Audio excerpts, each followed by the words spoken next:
Okay. Probably saw the fact I was going to get hammered. I was just dozing off on the sofa, so I thought I might as well have a little game of this Harrier attack that's been released, just to have a quick game before I start. So we've got I need a get a thingy to play it with, what they call them, joysticky. Oh, where's that gone? Ah, there we go. Pad. I have to reboot the machine into. Oops. I have to reboot the machine into Next ZX, I think. Which means a power off because the card's in read-write mode. Because I've just dropped the copy of the game on the disc. So.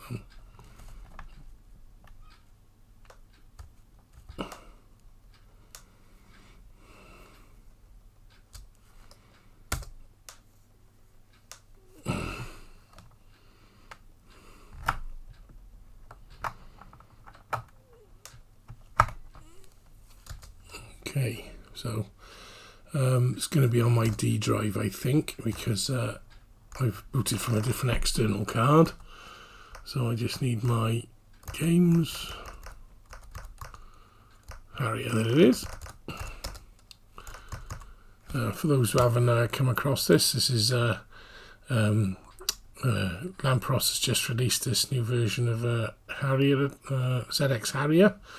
So well worth a go. So let's see what it plays like on my Next, and hopefully you can capture some audio as well. So that should be launch. Yeah, let's go to.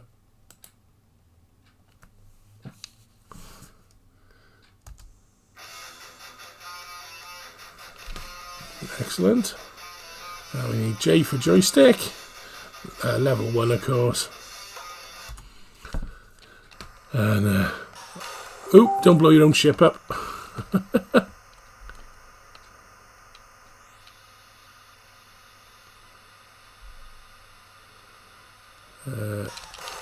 Whoa, that's aggressive. Oh, don't try and get too close to the water. All right.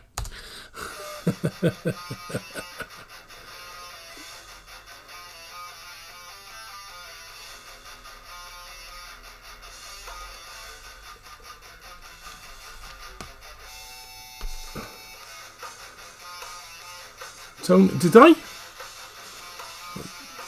I missed that, did I? Yeah, excellent. Oh, yeah, I think because the sample code's in the distribution, most people use it now because it's got the ability to use acceleration. So.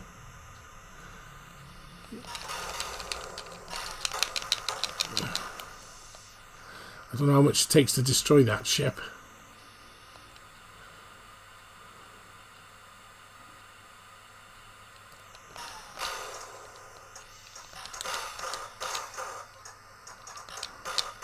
It's hard to hit those, isn't it? Yep.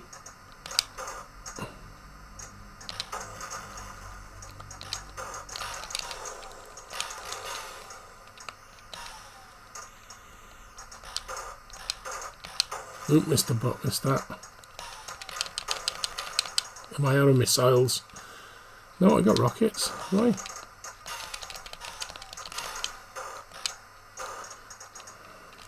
Oh no, just ran out of fuel.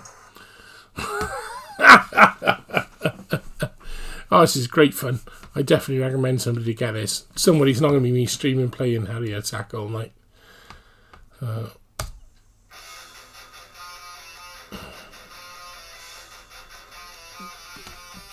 What's did I miss something on the credit screen, did I, Tony?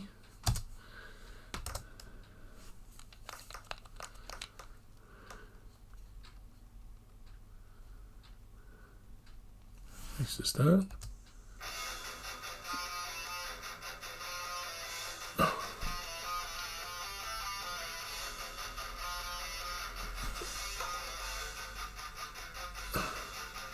A for joystick, 1.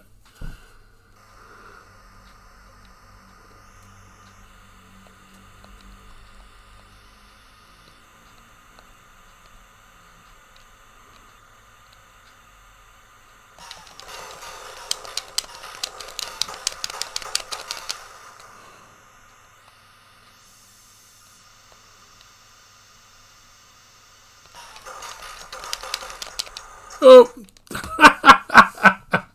I'm not a very good games player anyway.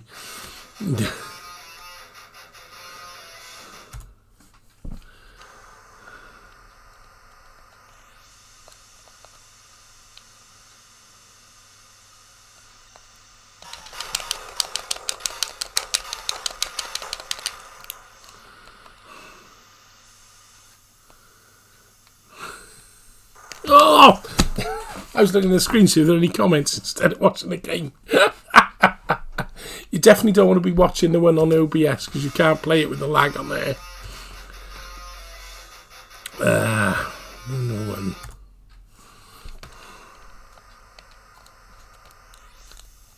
Oh, what happened? Oh.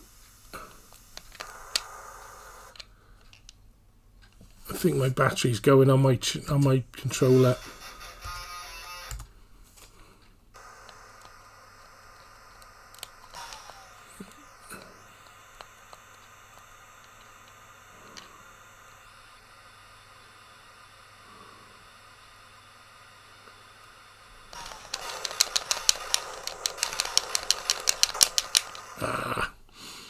I don't know whether you can sync that chip, can you? Never played the original, don't think. I see I'm going to have a bit of fun out of this. It's not going to get the debugging done though, is it?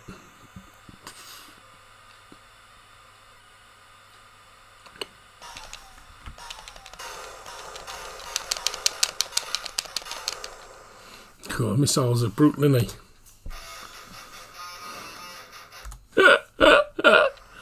Oh, I'm rubbish at playing games. I'd recommend everybody get a copy anyway. Support the next writers, so we can always have lots of new games to be rubbish at.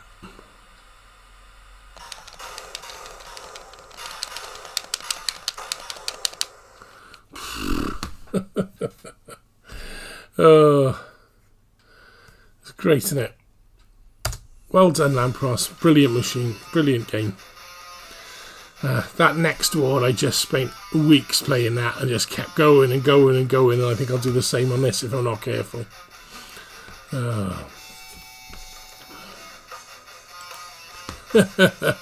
So, anyway, I don't expect that's what people are joining the stream for, are they? They're going to be joining in order to see the what's happening on the main system. So, okay, what are we doing? I really need to do some debugging, don't I? I'll go on one more game.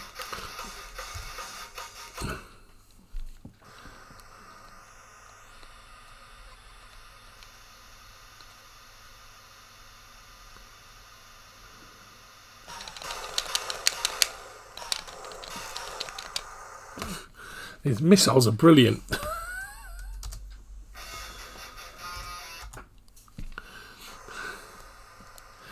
you notice the little ZX on the ship?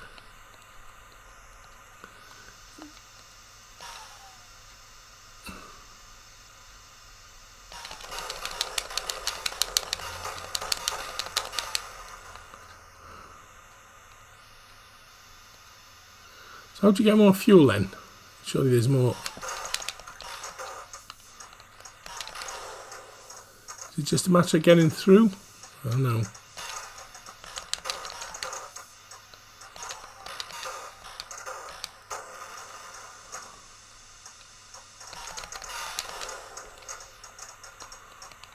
Oh no, I can't see.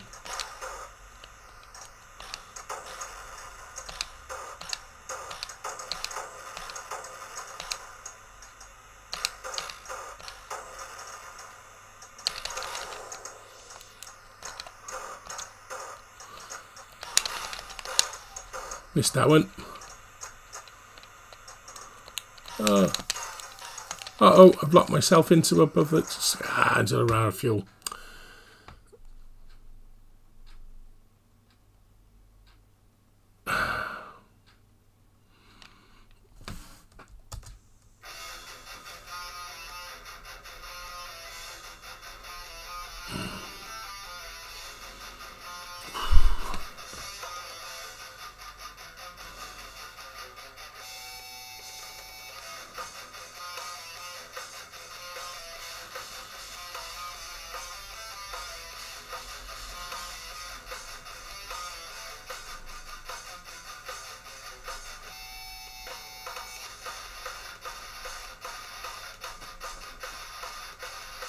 I see what you mean, yes, on you.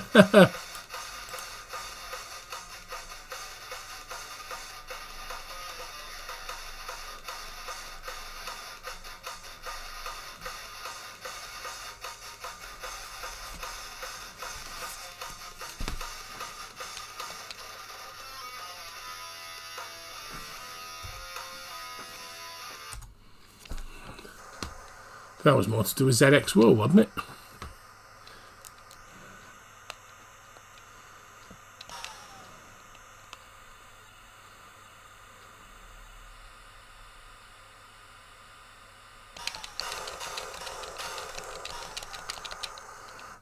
It's got to be possible to destroy that ship, hasn't it?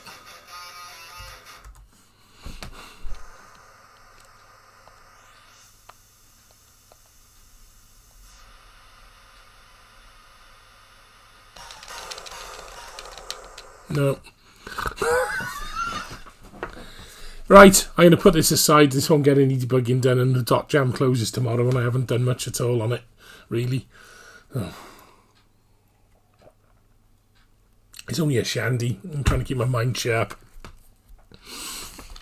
Right, let's make sure we're not going to get too many interruptions.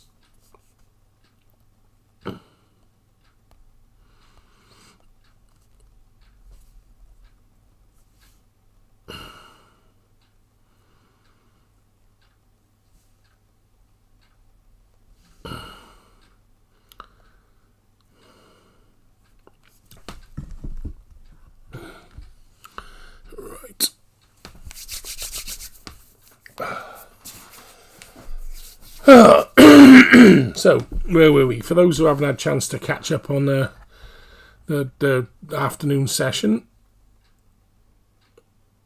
Neil. Neil K. I used to know a Neil in school. Same one, maybe?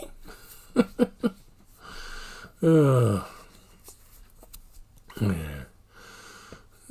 Well, in which case, if you enjoy playing games, I do enjoy playing them occasionally, so maybe I ought to do a little bit more. So, of me not being very good playing them, at least when I come across them anyway. There's so many great games. I had them very early on in this stream. I was showing off the ones that are done by the Bearsden Primary School. I still haven't had a chance to play those games yet, which I'd love to do. I might do that tomorrow, actually, as a stream. I might just do as I say. Neil. Well, there we go. You're still in foreign lands then. Small world, very small world. God, long time no speak. There we go. Oh, I'm a bit than I used to be as well. So.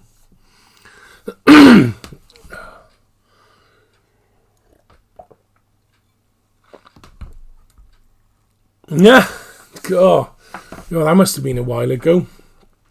Yeah,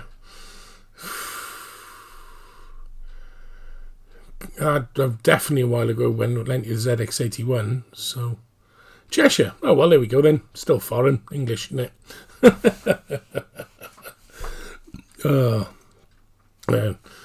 Yeah, Barry Boy then. Barry Boy.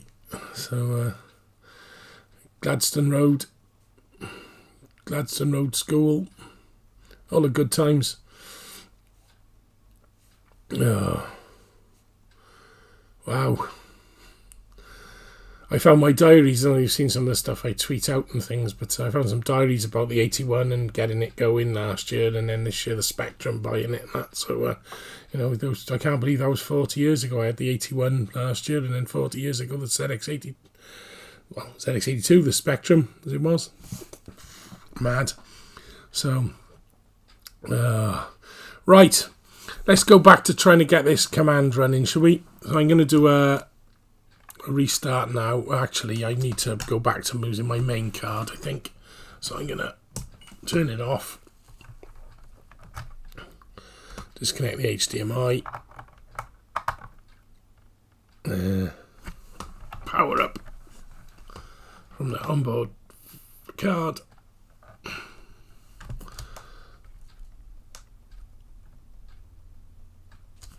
$48K. Now we should hopefully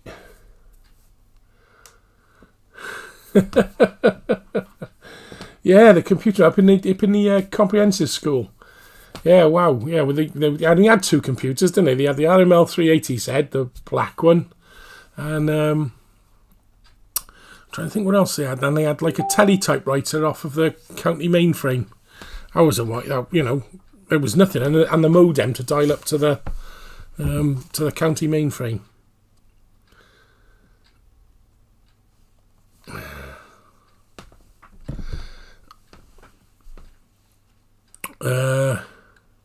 Done Harrier, so that's the main code. So it's in the bin directory.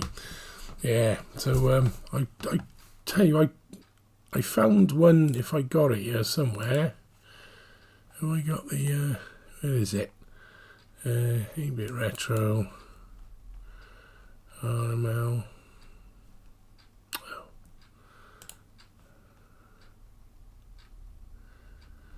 I got a lot of files, unfortunately, so it's always hard to find stuff. But sorry, people, I'm allowing myself to get. It is Saturday night. We can have a little bit of a memory. So you probably remember that was the machine that was in the room. Yeah, Cardiff City Hall computer. Yeah, that's the one. Yeah. It was, yeah, it was off Cardiff City Hall, because I'm sure I remember leaving it dialed in one night and having to phone up the school to get it disconnected. So I went Friday night. So I left the handset on, I thought. So, I found my disk for the RML the other week as well, which I had all my programs on, so I must recover what was on there, see what I wrote. And when I was up at the Computing Museum just recently, I was, if I gonna, Spec 40, Lego KO, 82, Museum, something. Yeah, I'm sure I was using their 380Z. Have I got a picture of it? Nah, probably not. Yeah, but I had to go with their 380Z up in the museum as well. Yeah. Did we? God, I don't remember that. Was that the one I was... I wonder whether it was... Yeah, the Greyfriars Road, maybe? Sort of rings a bell now. Don't know whether I ever went there.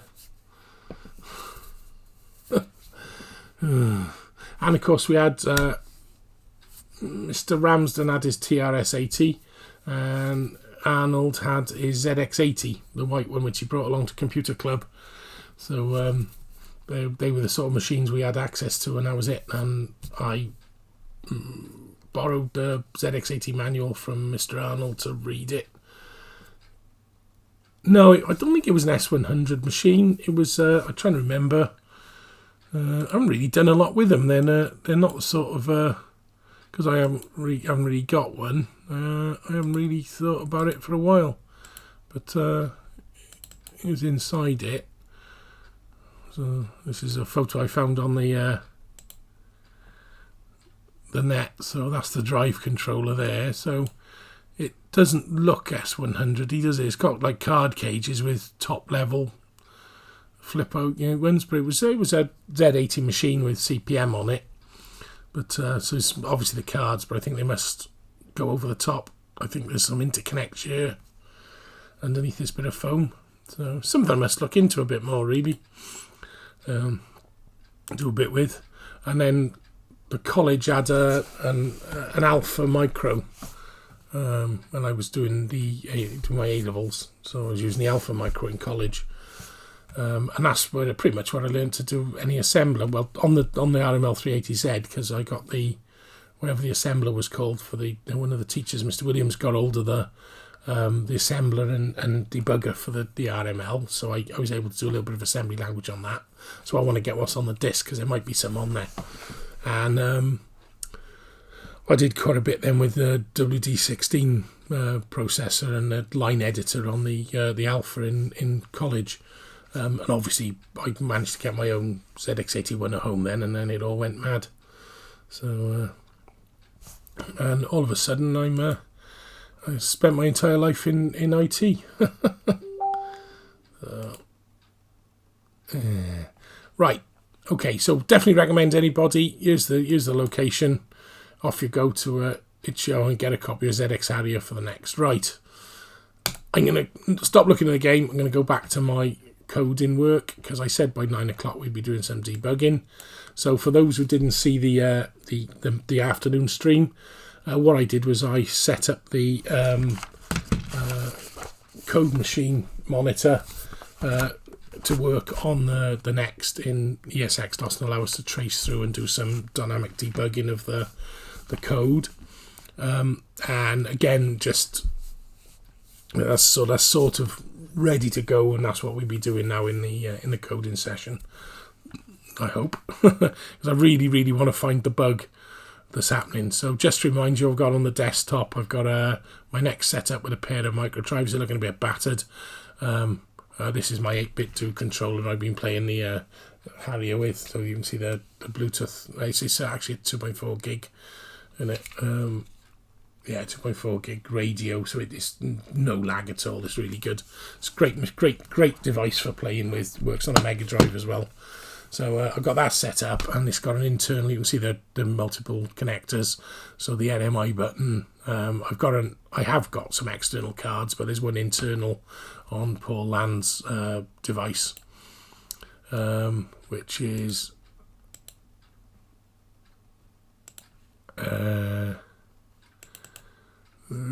Yeah, it was advertised in Crash. He's going to be doing it at some point, I believe. So it's the daughter board for the Next that fits in, and that basically allows you to have an internal Wi-Fi card, which is really handy. So around at the same time as the Blinkinator lighting kit. So I'm going to have to get one and punch one of those out. Right. What have we got? So that's my next setup that I'm doing the work on, and then on this side I've got gedit, which is got the Z80ASM assembler on the command line, and I've set it up so that it can run automatically from my tools menu here. I've got a Z80ASM. I've got them set up. If I manage the external tools, got a moth going around the room. Most annoying. So I've set up my Z80ASM to automatically link, because that was a mistake I made early on, and produce a binary for the current document name. And then I've just got some hand stuff to copy over the 3 files that we're working with, which are going to eventually be the final command. So that makes it quick and easy with just pressing Control F7 to do a build and send whatever the current file is, assemble it, and then send all 3 over, so the latest are on there. On the 3 files we got are this extended catalogue, which is the one we typed in last night, rather painfully. We've got the mcat main.asm, which is going to be the subject of the debugging today. And what we haven't got open, but I might as well open, is we've also got the mcat asm, which is basically the bones of the dot command adapted off of one of the other dot commands in the thing. It's actually the remnants of date, I think. So there's still lots of date in there which need to come out, but it gives us all the sort of standard routines we need, like printing a message, which just uses the RST10. Hi Neil, welcome. So we're just going over where we are and what we've been doing. So and where we've got to. So this is a handy set. So the way, if I order it in, what we're doing is the expansion bus program, our text file explains how the difference is for the Next to be able to use external devices like the Spectrum. Good idea, Tony. So he's fairly innocent. He can. One of the spiders will get him because there's hundreds of them around you. So it won't take him long. They're fairly predatory, the spiders in my house. So they're certainly busy. They spend their entire life making spiders' webs. And I'm fairly tolerant about them. I do get rid of them occasionally when they get a bit heavy. Once the curtain starts hanging down a bit hard with the amount of... I will get rid of them, but I pretty much let them live. You can't have this much stuff and there's no spiders in the corners. So, right. So we can basically do an out to be able to turn off. This out here is the sort of important one that sets some of the settings on the bus, which allow us to select which device is visible. So we can turn off here this E3, which is div MMC, and this one, which is the I2C bus. So as long as we set a value that turns those two off, all the other things of the Next can stay working. It doesn't matter, it doesn't affect us, but those two clash with the interface 1 control port, so they have to be off when you're managing the interface 1. So, and then obviously this bit is just doing the reset, because you do need to do a reset to initialize the ROM, and we thought we didn't need. Some people seem to think we don't need to. So in theory, I should just be able to do that out and do an instant change of the bus to turn the bus on and off to make the ROM work. But obviously we still need to do that out 135, 246 or 255 to make ESX-DOS's div MMC hardware work on the Next. Yeah. Okay. So that's where we got to then. So we've got the expansion bus software we need to manage. We've written the this little dot command which allows us to jump in. So from this command now, I can do an mcat -o. We've got a built version of it. We can do an mcat -i, and that will initialize and jump us in, and then we can do a catalog cat1 on the microdrive, and that'll show me the contents of the microdrive, the virtual one, because like I said, those drives I showed you, one of them is virtual, so it's not a real microdrive. It's a modern emulator with an SD card in. It can be up to 8. So this is a real a real microdrive next to it though, which we can use to test. So and then we've got mcat main.asm, which is the been stolen from the POR system, and that basically allows us to have a known working driver system, but unfortunately it's got a problem, and we're just debugging this to run on the memory in page 7. What we need, if no one's seen the memory layout for the, have we got a good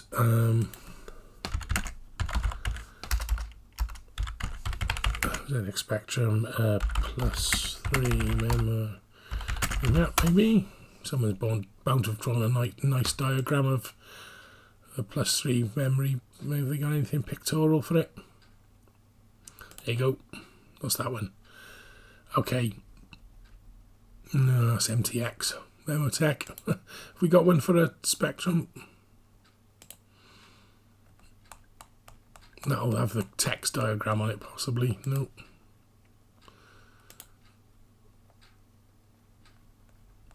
Nope. Oh, I probably got one. Should have prepared one, shouldn't I? Gary got a nice diagram? No. Someone's got to have a nice diagram.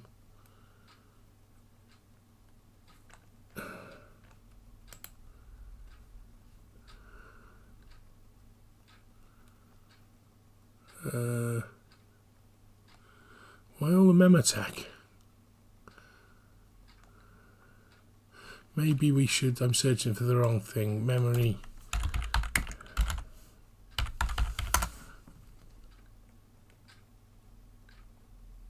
There you go. Lovely, that'll do. Okay, so basically we are here now with the Spectrum plus 128K memory map. You got the 128K ROM, the 48K ROM, the plus 3 slightly more complex, you got some more. So at the very bottom, so that's misleading, it's only 16K of ROM, but to OX2000 along here we've got the interface 1 shadow ROM then on the side. So let's make that a bit bigger. Here you've got the interface 1 ROM to the side of this. And we've also got now, so this program we're looking at is 49152 is OXC00, so we're sticking it here on this line so it can sit to be in one of these banks of memory which can be slid in. Now the Next has just got 190 odd banks, that's all, so you can move it in easily, and it can also move 8K pages as well, which you've got to be a bit careful of. But basically my interest is going to be able to have that section of 16K. We'll have a section of it that we can call our own to use for manipulating.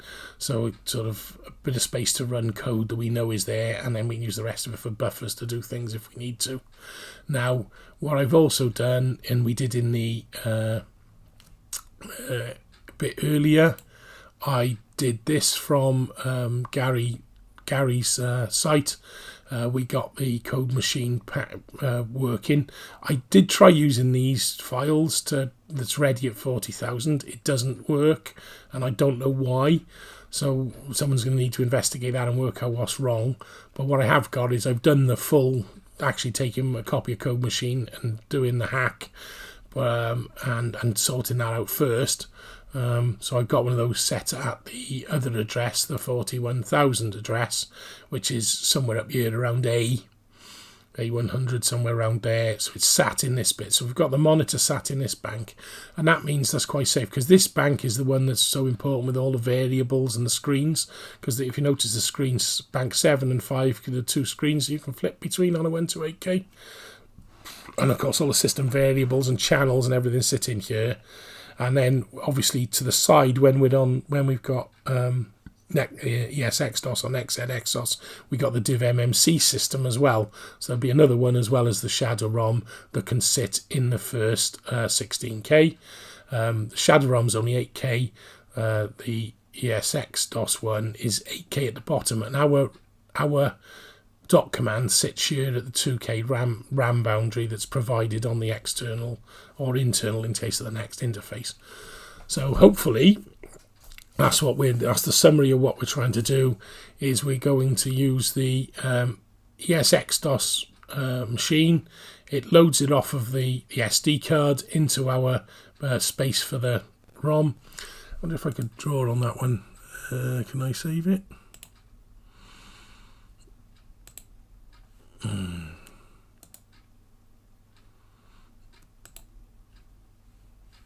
Yeah, I know it is. If I open that with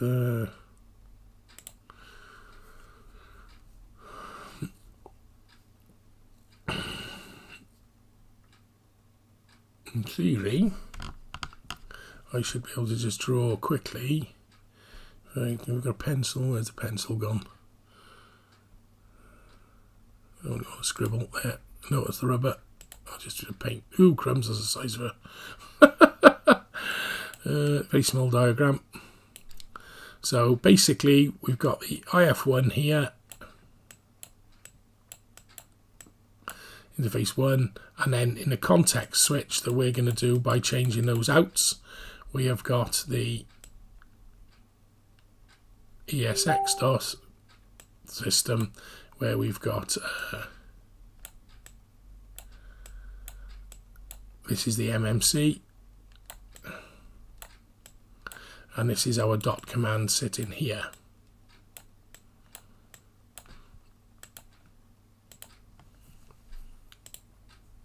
Okay, so we're now on our SD card. What's an SD card look like? There we go. We've got our dot command, so it comes. Do we get a colour choice somehow? There you go. Let's draw in a different colour, shall we? Okay, so our dot command comes off the SD card every time you run it, and gets loaded into there. We are then going to use it to at the moment it's going to go into bank 0, but at some point we will copy it up, some code, into a bank of RAM that we can use, so that we can then jump in and run our program from there, which can basically do the outs here that will turn off that interface and flick us over to the interface 1. At the moment, the dot command is just by luck. When that flick happens there, it ends up by luck somewhere in here in the ROM and ends up by luck running. But we're going to stay in control, hopefully, by doing this. And then, obviously, in here we will have the program run. It will switch in the interface 1 ROM by doing the out, ending up in interface 1 ROM. So it can do the stuff to look at the micro drive. Use a different colour again, something in the blue, so that will get something off of the little micro drive tape. Oh, rubbish at drawing. There you go. So that'll get your stuff off the micro drive tape, which can be got into our buffers in the bank, and then we can, when it's finished, it'll just reverse the direction, go back through the outs, back through our code, back to our dot command, and then we'll be able to put, once it's a file copy, we'll be able to put it back onto the SD. So that's effectively what we're trying to do. Hopefully, if anyone hasn't followed along through the week, that's helped, or maybe it's just confused you because you thought you knew what was happening, and now you don't. But that's effectively what we're trying to do. And the problem we have at the moment is the 3 programs, we've got them. I've got the dot command already on the SD card. So MCAT is on there. MCAT is on there, ready to go. We've also got MCAT main, which is this bit that's going to get copied up. So that bit there is the one we're trying to debug tonight. That's MCAT main.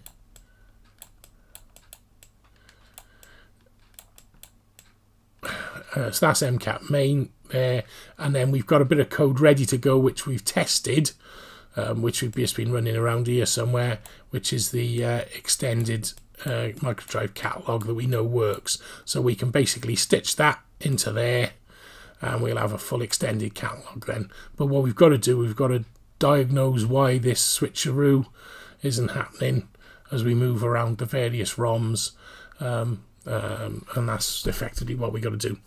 So what I've got now, as I said here, is in order to diagnose it, we need something. So I've got there, it's a grotty colour, let's have an amber colour. By here we've got the monitor code machine. So our monitor's in there. So basically, as our code runs, temporarily we're going to run this code over here for debugging purposes, so we haven't got the complexity of the RAM bank switching as well. We can add that afterwards once it's working. So this monitor is going to allow us to run through this code, run through the ROMs as well, and flick around and back into the, it'll let us even look into the ESX-DOS memory while that's selected as well, probably. So, okay.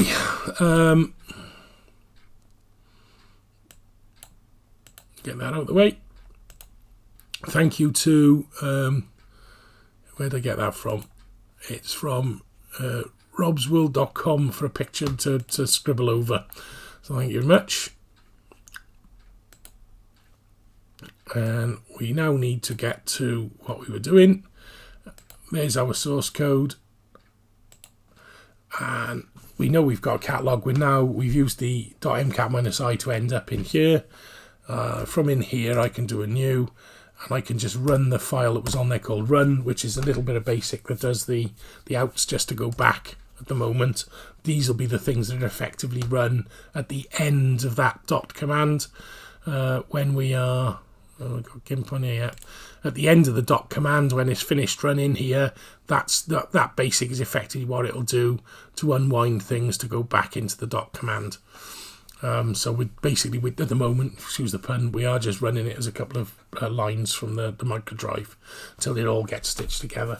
And like I've said all week, the whole point of this is to test each bit of it and its functionality, because once it's all together, it's going to be, you won't know where your problems are coming from. At least now we know which bits do and don't work. Okay.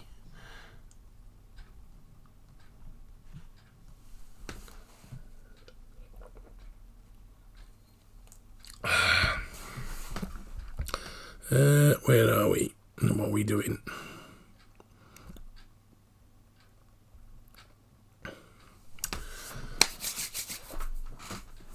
Oh. Right, where did we got to? The thing, we're back into ESXDOS now, so I can do a .cd to the bin directory, because we put all the files in the, I think cat works in this, doesn't it? Yeah, okay. So basically all the files are in here, and earlier we had we've set up a program called T2,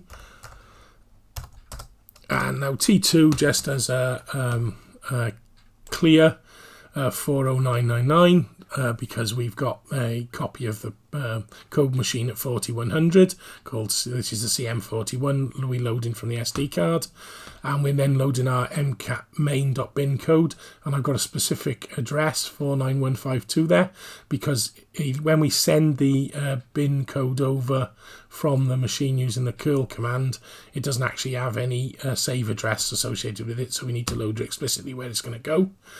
Then we've got the mcat3, because we want to do a catalog on drive 3. At the moment that parameter doesn't do anything, but its presence means that mcat doesn't do an initialize, it just changes the context, and that will eventually be the number in the catalog, because I think, you know, once we've made this mcat main bin code work, we will be able to stitch it into mcat and copy it up into our memory area here to test it all in one go. So the mcat3 will do the catalog, hopefully. So that's I don't know, I'll get to that tonight, because I didn't have a lot of sleep last night, so I probably won't be working too late tonight. It might be a job tomorrow now. It's getting tight. But okay, so keeping track of what you're doing and keeping clear in your own mind your goal all the time is always handy with programs. Keeping some diagrams and notes. You know, design work is as important as actually working on it. I mean, something I came across the where was it? Did I have a copy of it yet? I did find them. Yeah, what was that? It's one of those, I'm sure of it. Yeah, so this is this is one of the folders I got out the attic, and it says on it there in neat writing, Diamond Trail, and it's basically got all the design sheets for how the game Diamond Trail works in terms of its size and listings of it. We've got sample maps drawing the game. So I'm going to probably do a stream on going through this folder, having a look at some resources. I found a lot of old folders, but it's got a interestingly, I don't know whether you for that. I mean, this is probably no interest to you, but when it was originally written, it was written without the quill, so it was written using the thing called the method. So here's all the sort of where I put the different things, objects and messages and things as addresses in memory, because of course quill does all that for you automatically, but I don't think the method does. So here we go, planning on paper. That's the planning document for the original planning document. Right, that'll be an interesting one to go through at some point. I got quite a few of them actually that turned up from the attic raids. Got a million ideas for videos and not enough time to do it all, because I'd be fascinated to look through it as well. Anyway, so roundabout way, anyone who's thinking of working on code, always worth keeping some notes, because you won't remember what you did yesterday otherwise. Okay, back to where we were doing it. So the thinking now is that this program here, when we run it, will get ready. It won't actually achieve the randomized user 4100 because it'll end up in a microdrive context, but we'll just be able to do go240 to do it.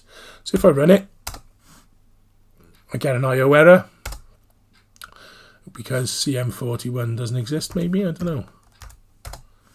No such command. Why?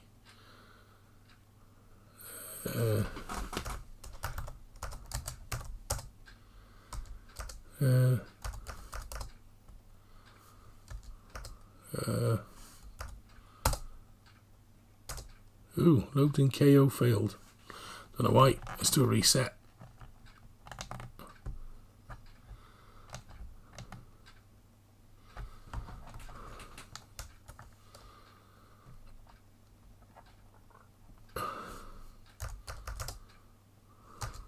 Okay.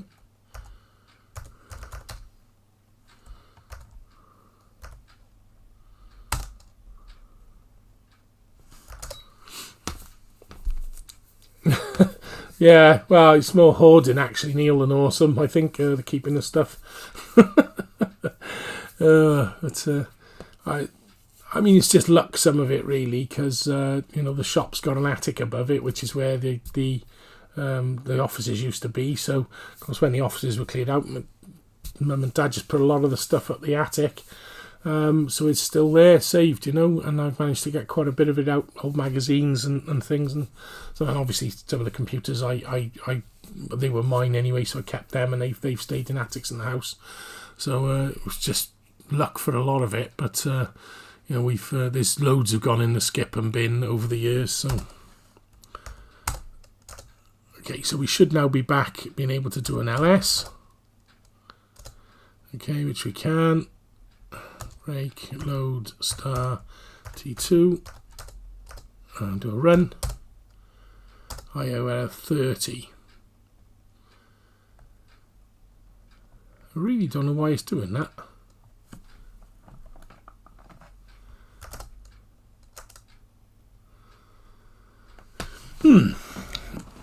That worked flawlessly earlier.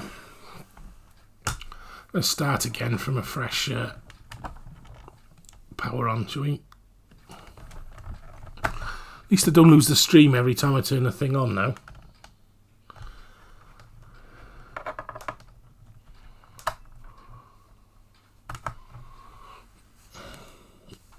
I do have to unplug and plug in the HDMI cable.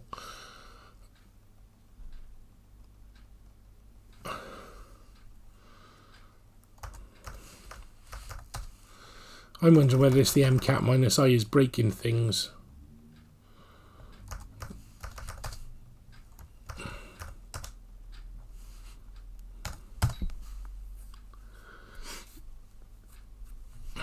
Okay. It's back in the root, so .cd bin. Load star T2, run. Okay, that's right. J invalid IO device at 35 means we're back in basic, and we can now do a go to 40. And we got the break for the monitor, which is a Picture S monitor, and I can do a Z to disassemble, and we can look at C00 and not to the printer, and you will see our call init ROM that we're looking at here on the screen, and we've got the various bits there. So I can put a breakpoint at the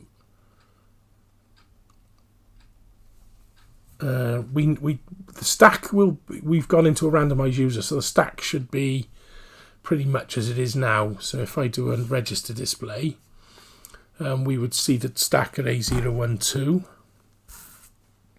So if you look here on the screen here, we got the SP pointer, just the bottom one up, says, you probably can't see it in very much detail, but it says we are at A012, the stack pointer. So it's, as I said, if we look at our bit of diagrammatical scribbling, we are effectively in the just below the monitor somewhere, below 4100, and that's where the stack is, and it goes down in memory like that, which is why if you leave usually a crash program long enough, you end up with the screen filled up with crap from the bottom, because the stack tends to grow down like that. Sometimes it can grow upwards as well, so it goes round and comes back round there and starts filling the screen from the top. So that's why this crashes always look quite spectacular, as it uses the stack to fill. Okay, so this is what we're expecting to see then, is this A012, and if we look at the memory at A012,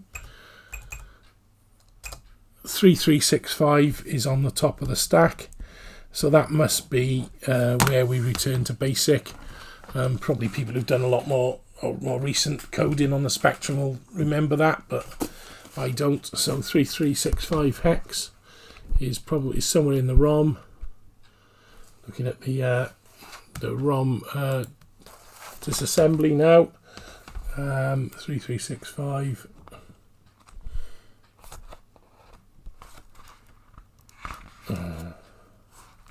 32, 32, 32, 33. Table of addresses.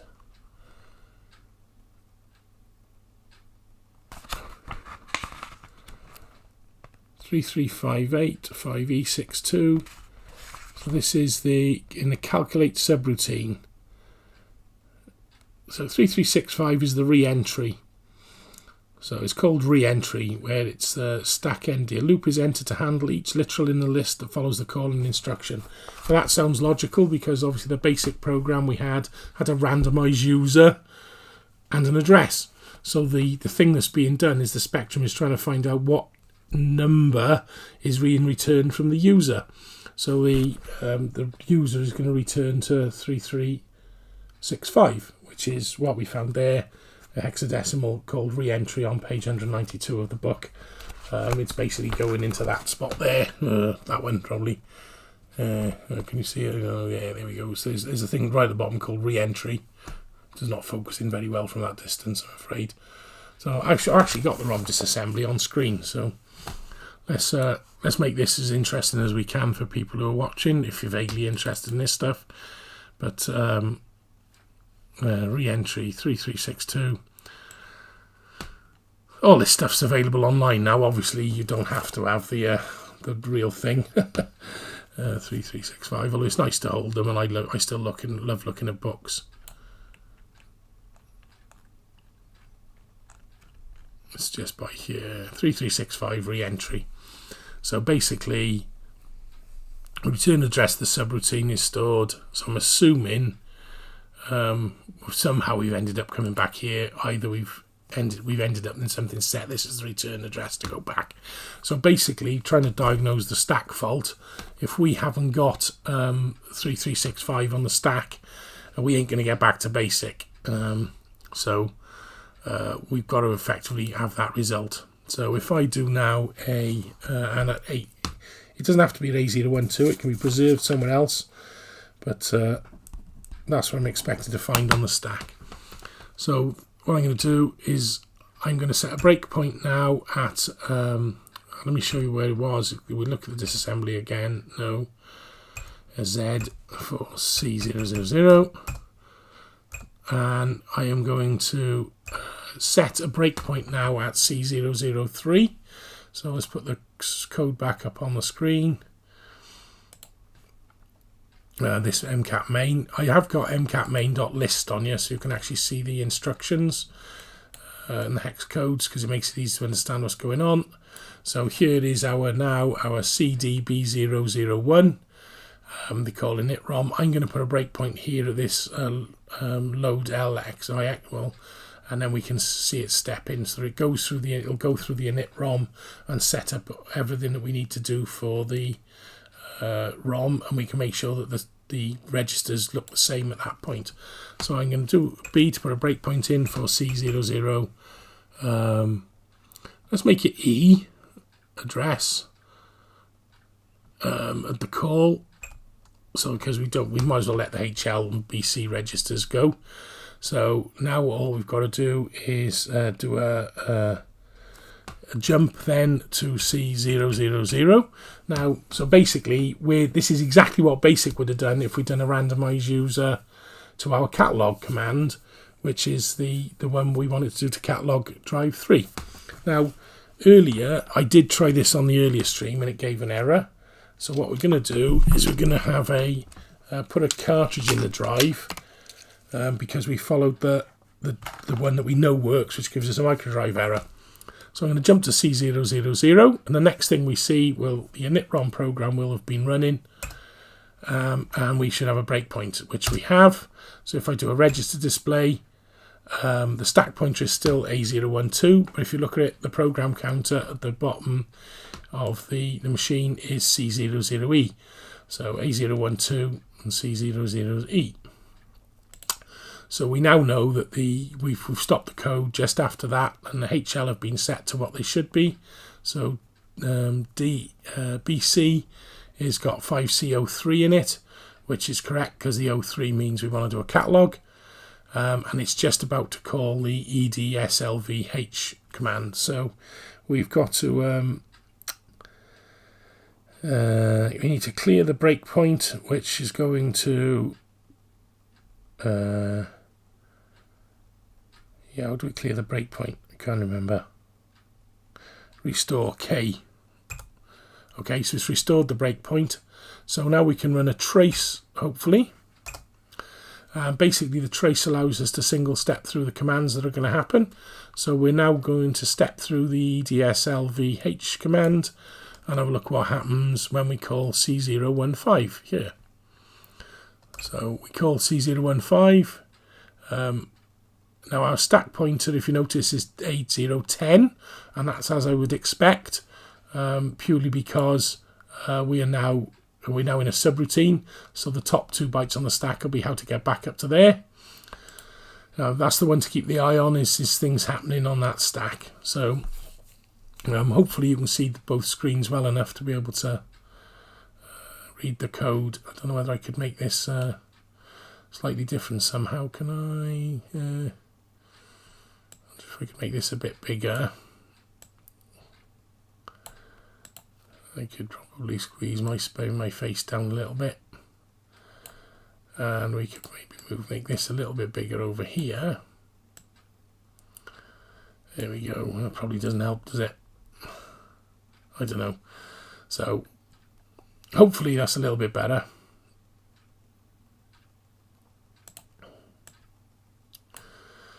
Okay, so I'm going to do the trace by pressing the enter key. To keep your eye on what we're doing, we do the DI load A with bank M. Load A with which is taking the value of bank M, and the A register contains 6F at the moment. So once we load it, it should contain the current bank, which is 00. We AND it with 7 because there's only there were only a number of pages on the 1 to 8 case, so obviously we need to adapt that for the next because we might be using all sorts of pages. I'm going to have to go and get some more to drink in a minute. My throat's going a bit dry. So we're going to push AF onto the stack, which will drop the stack pointer down 2 more when it's done. And indeed it does, to A00E. And we're going to push IX onto the stack.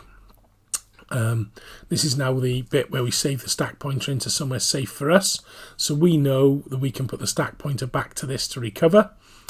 So that's saved then into that stack save address. Then we're going to load HL with RSP, and that's A024. So A024 is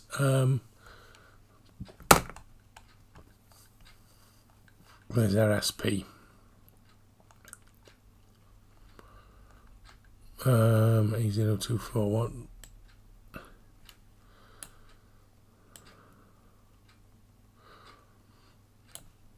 Load HL with a content of 553 CD. RST is our COB7 is where we're going to put HL. So HL A024. Okay. And that's will end up back in the so that's the error handler for the debugger, I think. Okay.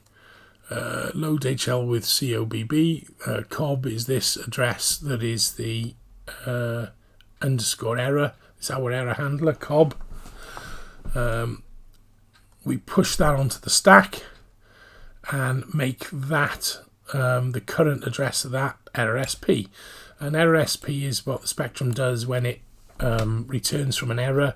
It reverts the stack down to there to clear everything that might have happened, because basically if an error occurs deep down in a subroutine, this is just a marker point on the stack that says, right, I can go back to there safely.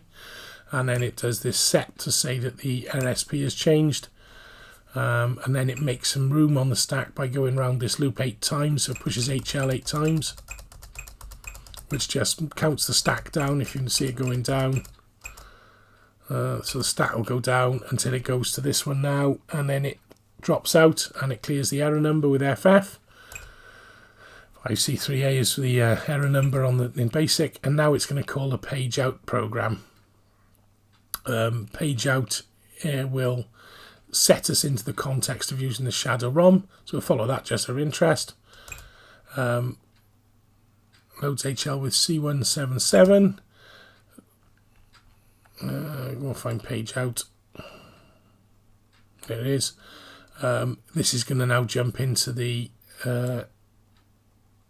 we'll return to back, so hopefully it should come back here, which is the 177 address. So C177 was what was loaded into it, so we should expect to end up back at the next command afterwards. So now it does the RST8, which is it's just a short form of call address hexadecimal 8, and that'll go into the ROM itself, into the shadow ROM, not into the main ROM, which is still in the main Spectrum ROM at address 8. And address 8 is very simple. I can just show you the screen one right the way up the start of it, because address 8 is very early on. If I can find it, address 8 is the error restart. So we're now looking at the error restart in the ROM, error 1. So we're running this load HL with channel address. The address reached by the interpreter is copied to the error pointer,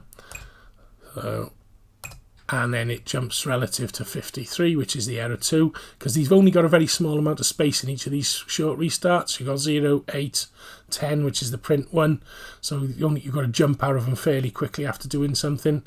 This one doesn't do much at all, it just does a jump straight forward, for example. So we're going up to 53 now, which is the error 2 routine.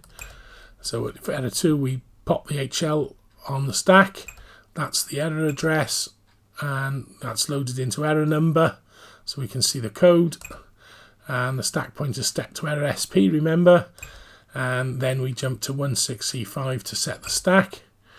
So we're going over to 16C5 in the ROM.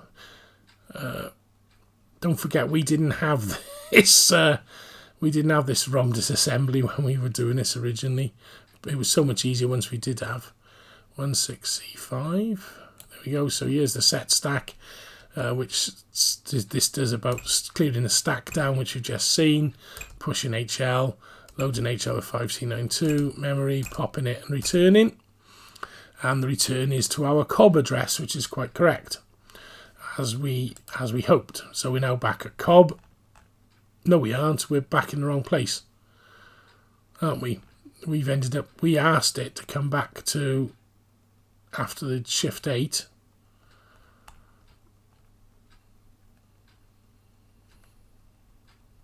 We were expecting to end up back here after running this page out routine. So this is where it's going wrong. When we're doing the DFB32 after the 8,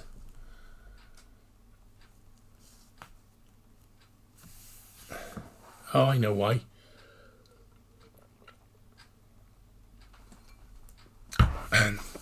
Because in trace mode, it's not really running the code, so it never ever visits address 8, so the interface 1 ROM never gets triggered.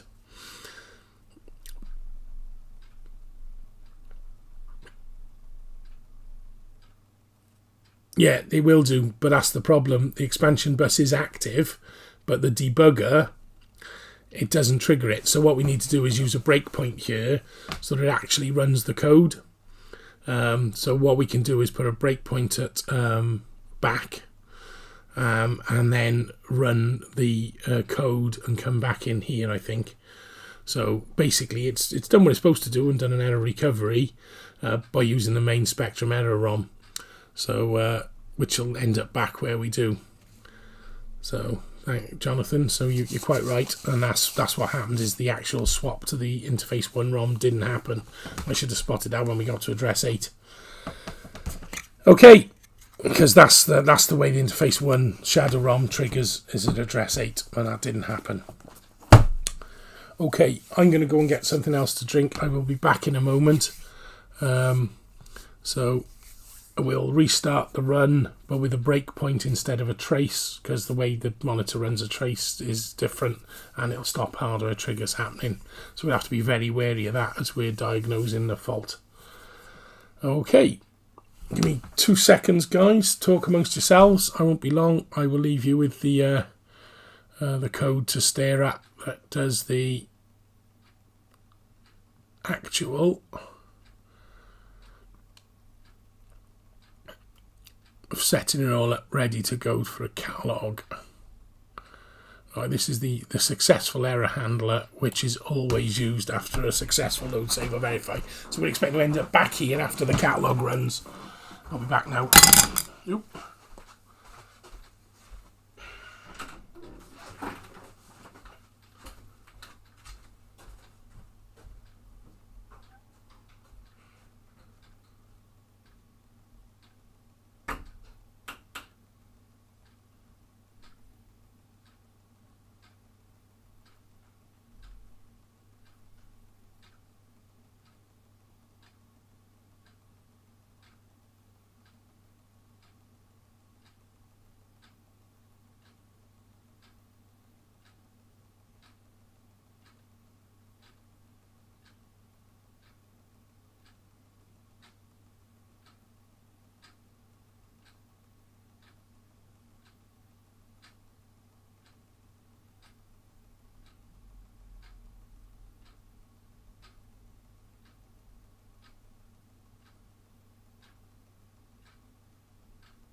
Right, there we go. And I need to keep a really square head. I've got some just clean water.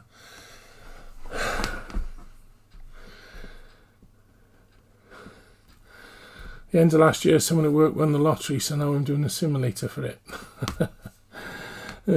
I wonder if I won the lottery. I don't know, I didn't check the numbers. I could be a multi-billionaire. I'm sure one of them would have rung me if they'd have been checking. Right, as I'm in a syndicate and work. There's a few of us who remain members because we can't afford to stay there if anyone else leaves, because we wouldn't cope with the stress and hassle. Okay. Where were we? We're going to need to restart the run, I think, because we've just ended up with a bit of an error situation here. So I'm going to clear the breakpoint, I think. Okay, to clear the breakpoint. And we just continue the run and let it finish, which will give an error. Right, end statement lost, that's fine. So if we do let's just prove the catalog actually does run, because we should be able to randomize user. Where do we put it? It's put at C00, isn't it? Is it? Yeah, I don't know, okay.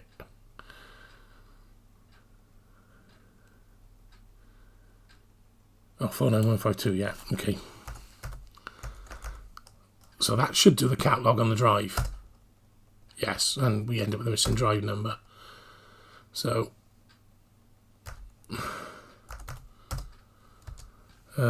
we should be able to, can we repeat that? I can't remember. If I jump from here to C000, do we end up with a missing microdrive number? End statement lost, yeah. It's still, it didn't actually do the swap though. Can I run it again from here?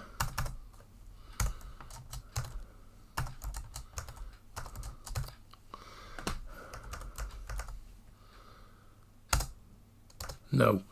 So I think the code, something's wrong with it now. We've probably done a corrupt, so we probably need to restart the sequence. Let's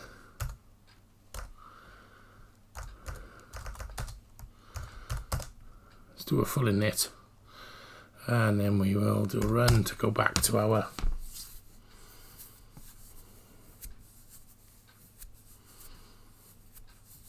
this is going to just take us back to the there. We should be able to load our T2 test program again. which should allow us to, we said that did run. Invalid OI device, we can go to 40.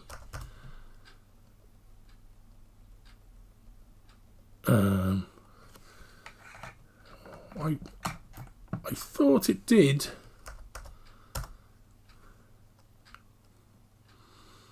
Why did it not do the actual catalogue? It did the other day, didn't it? So 49152. Oh, here we are. It does work.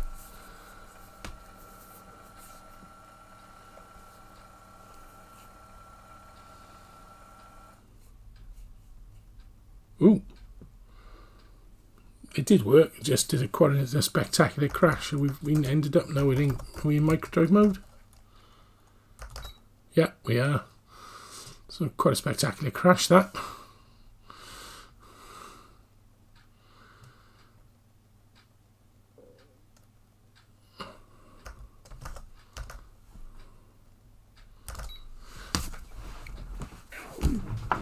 We'll reload the code then. You can see why you want to be able to reload this code quickly.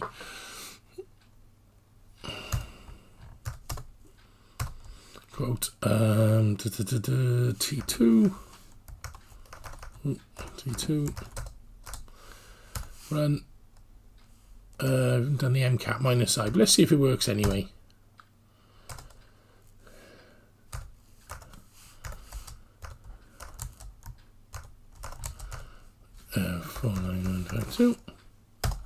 Yeah, it does. So interestingly, you don't need the MCAT minus I on from a cold restart. So, okay, so at least it's doing a full reboot now, which before it wasn't even finishing up. So don't know why it's made a difference, but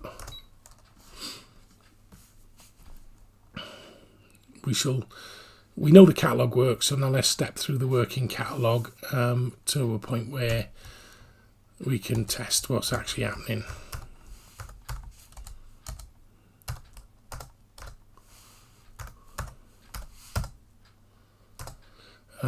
So let's go to 40.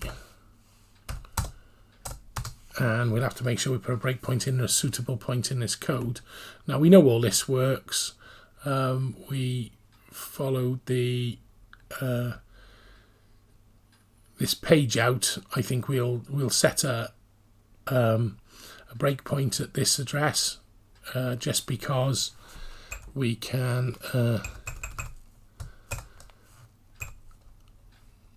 So just after the page out call, where it loads a comma ix plus 0, so that's the C041. Just imagine there's a C in these addresses here. Then we will be able to jump into this code and check that the shadow ROM is now visible.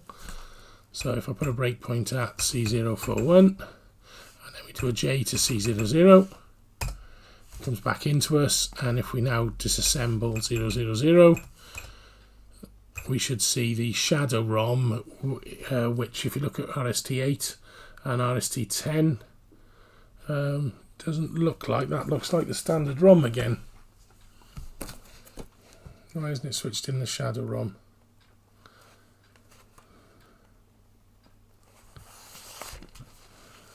BIX or alert. Yep, that is. If you look at the start of the shadow ROM, start of the main ROM, I mean.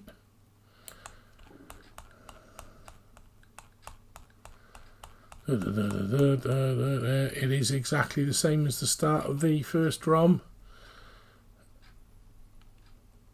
Yep. Unfortunately then, we've ended up back out of that ROM even on the breakpoint. Why? What went wrong at that one then?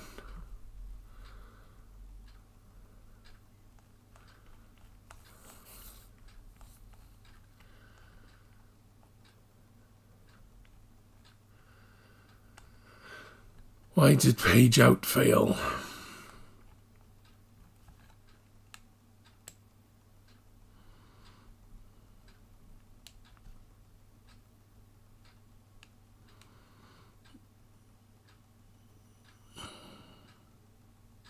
I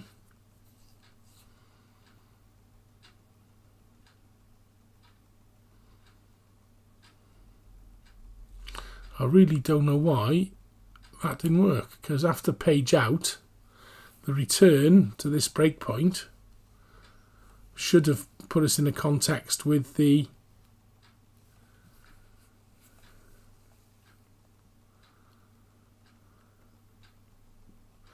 ready to do this address in the shadow ROM when it's a verify.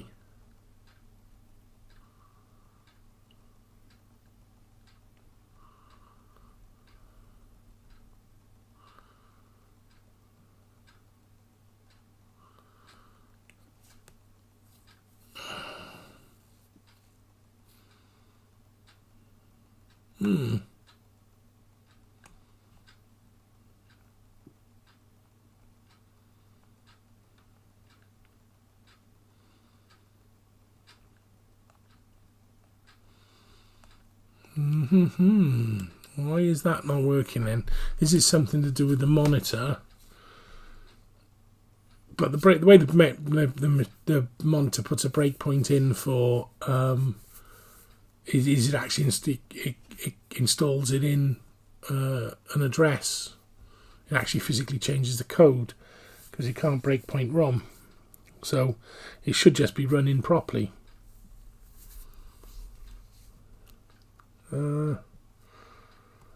I know why. Yeah, it seemed to work without the MCAP, but I suspect. Let's try it slightly differently.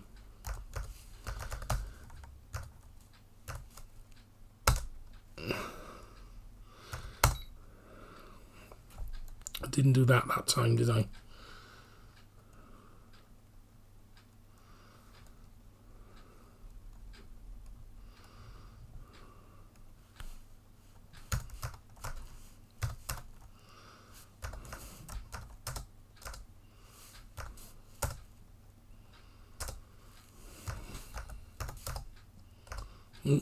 Go to 40 I wanted, not 49. And we wanted to put a breakpoint in at the same place at C041. And then we go J to C000. And we break and we disassemble.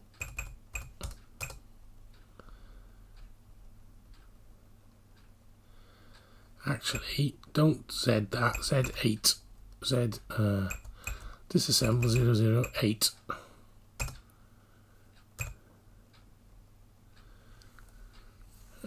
I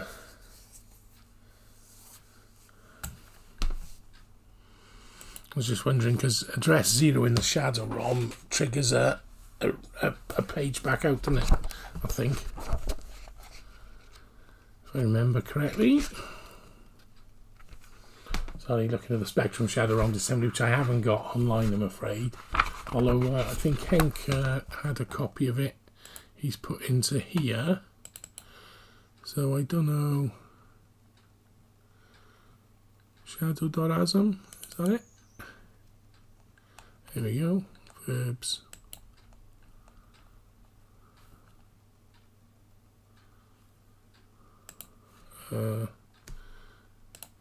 Shadow2.asm.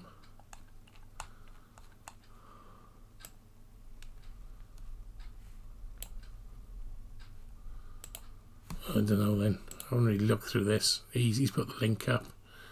Read, restore, edit, dump. There's all sorts of different bits of it then, is there?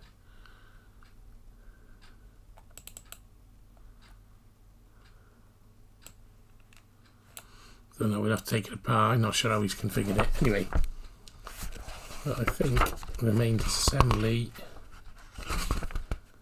faster and more complete catalogue. Oh, that's the one he's on about, the faster and more complete catalogue program in the disassembly.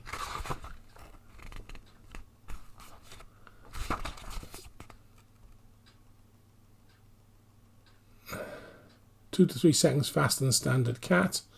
Does not limit the output to 50 names and provides information on the nature of the file, its length, etc. That's what Henk was on about. There's one that gives all the detail in this machine, in this one as well. Oh yeah, there's another extended one we can use. I noticed that at the start of it. Extending the LS232 stream. Shadow ROM disassembly 0. Return to main ROM restart. This restart is used to return to main ROM, starting from the address held in the stack before calling. It isn't a hardware page out, it just goes to 0700, which is the page out. So just accessing the address isn't going to trigger the thing. So I really don't understand why we're not ending up with the Shadow ROM present.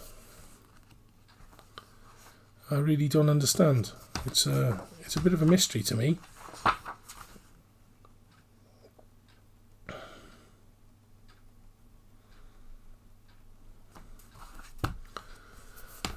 Because that implies that the page out is not paging out the 16K ROM and using the Shadow ROM, doesn't it? Because we should, at this point with the breakpoint, we should be able to see it. Unless I'm missing something obvious.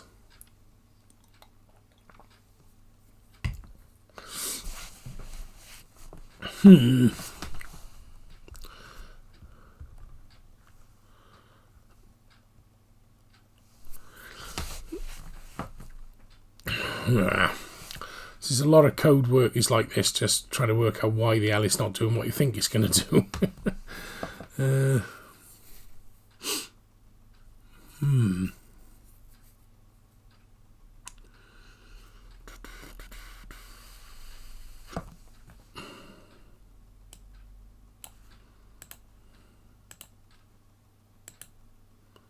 Because page out is used in a couple of places.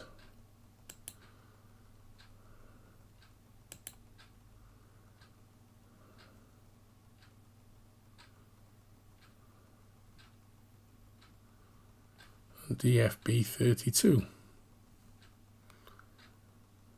When it runs that code, it's supposed to be that hook code 32 is the one that is used to page.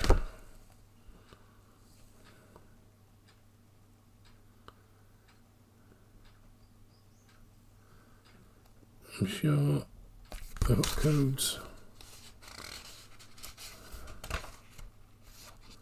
$32 hex.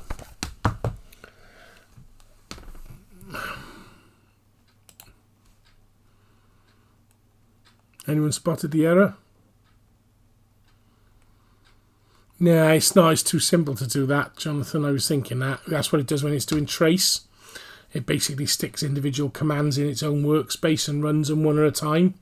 That's why trace possibly wasn't working, but I got a horrible feeling. Let's check this. No, it is using 32, so $32 is compiling 32 hex.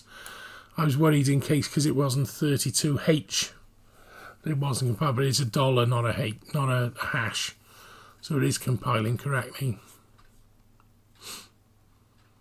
So it is using the right hook code, 32. Let's trace it. Let's see why it didn't do it. Let's trace C16F. Load HL with back, 5CED, RST8, and it goes to address 8. But is it in the Shadow ROM? Oh, we said trace didn't do it, didn't we? Step in should do it. Though if I step through it, yeah, I shouldn't use trace. That's going to fail.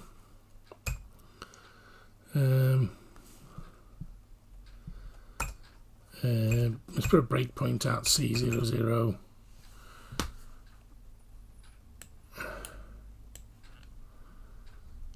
I am going to go to C003B. Oh, breakpoint clear K, clear the breakpoint X, K. put a breakpoint at C03B, and then I'm going to JC000, and break, and then I'm going to register display, and then I am going to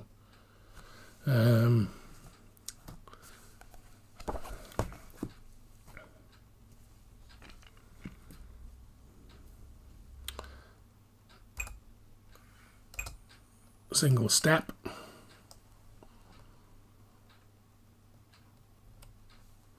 What is written to HD11 as that is a shadow ROM.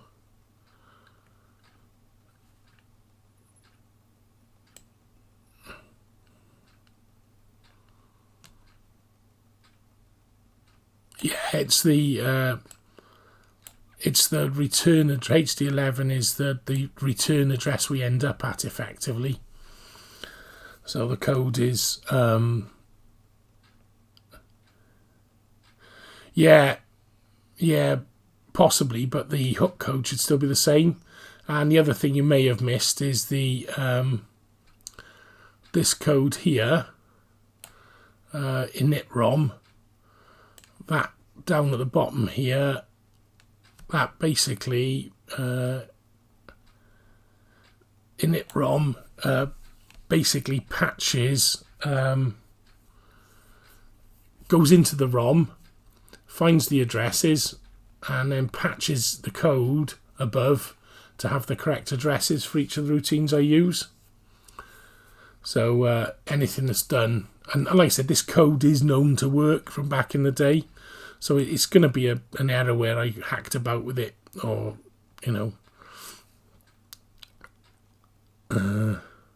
we might need to trace the init ROM and make sure that it patches correctly. But we have been patched now, so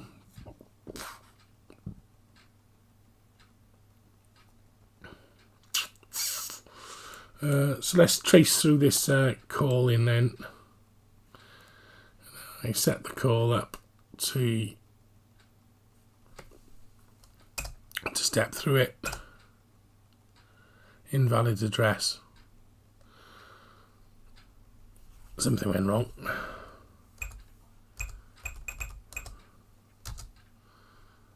Registers.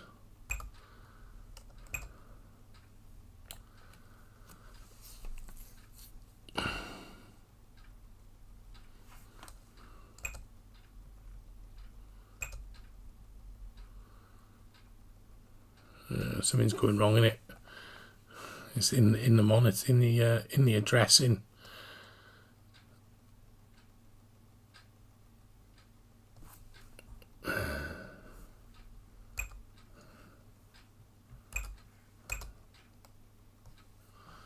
Yeah, it's completely corrupted.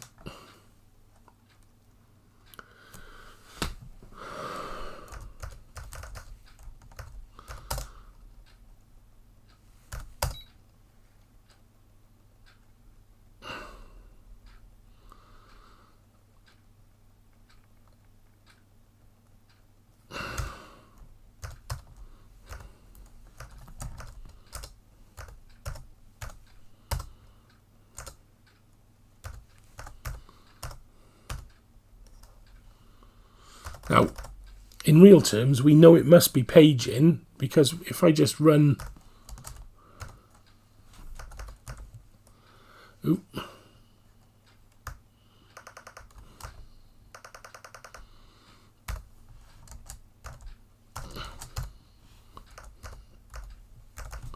If I just run randomize user 49152, it catalogs the drive. So we know the code we're tracing actually works, and obviously ends up paging out new core test bus. We see the text and then it crashes. So maybe we just put a breakpoint later on in the code where it's already run the, because we know it gets that far, and see how badly balked the stack is when it gets there.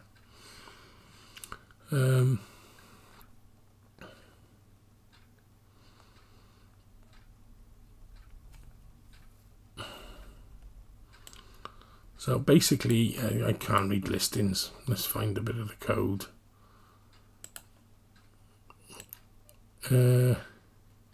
So drcat does the catalog, which like I said, that's the green border we see. This is the patched address of where to go into the catalogue, and then here's the call to 0700 to page the ROM back out. So this is a drcat.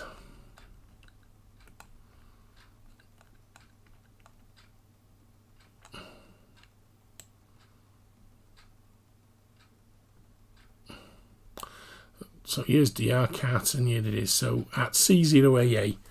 So if we do, that's done a crash, hasn't it? Because I don't think we can run it a second time.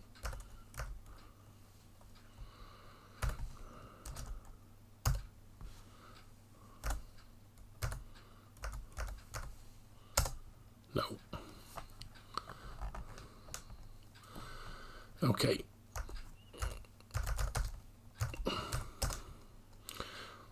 It's definitely totally and badly corrupt. So let's start the sequence clean.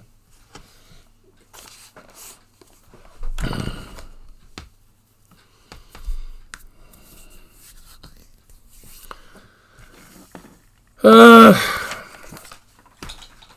there, over there.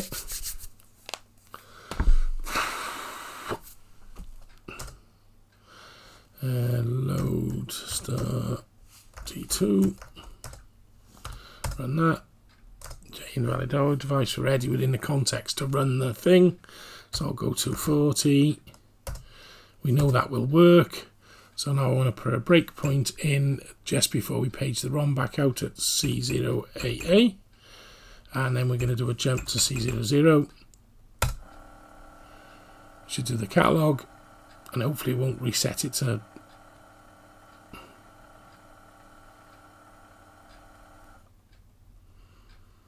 Right, okay, so it's done the catalogue. It's a blank tape with 88 sectors.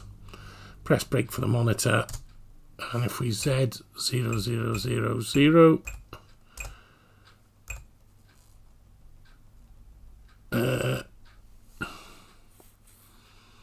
that does look like the main monitor again, doesn't it?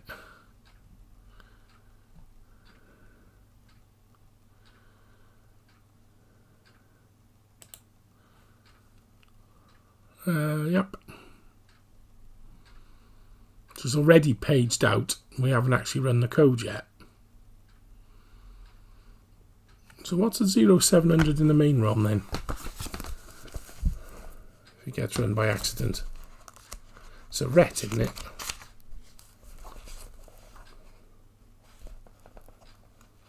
A little bit of handwritten code in the page 24. Oh, you can see it. Where is it? There, up on the top. You probably can't quite see it, but there's a little bit of handwritten notes that says Quill enters here. So it's just some extra notes about where it goes in. So 700's about there somewhere.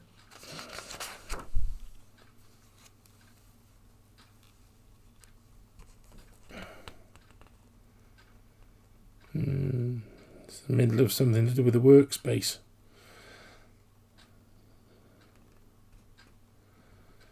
You really wouldn't want to be accidentally doing that call 700 if you're already switched out.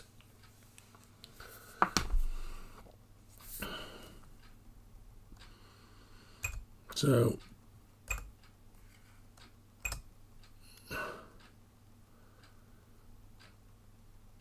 we are at C0AA, which calls the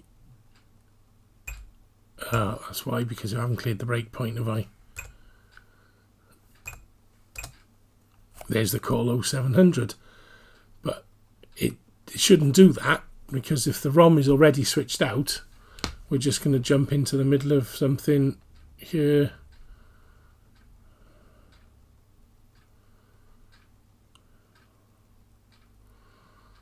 We're just going to jump in the middle of the main ROM somewhere, doing something completely random.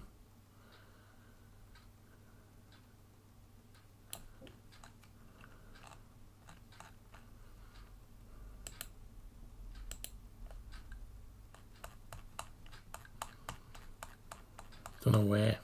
Don't mean yeah.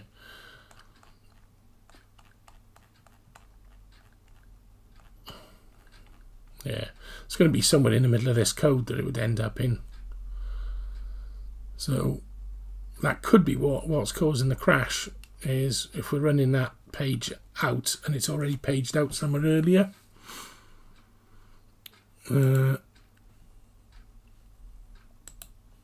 Yeah, so if that page out shouldn't have happened.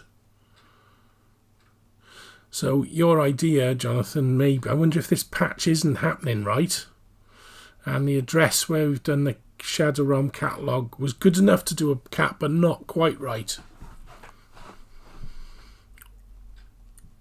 That's a possibility.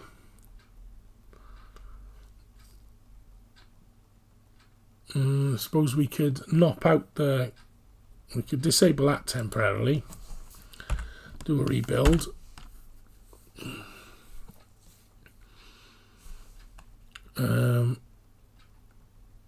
MCAP main, does that do it? Yeah, but it didn't transfer MCAP main, did it?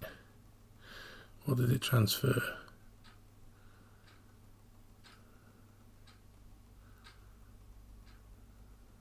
Yeah, it doesn't actually say. I don't think I've got it disabled transferring that, so let's make sure I'm actually sending MCAP main up as well, instead of transferring all the, because I'm not transferring all build files at the moment. So okay, so MCAP main has been changed now not to do that.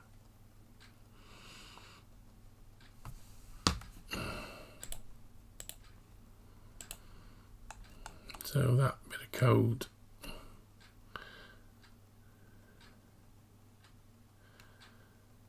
might as well just run it and see what happens.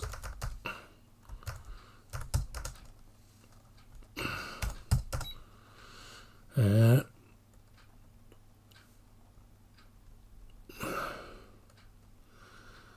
will load T2. And we will randomize user.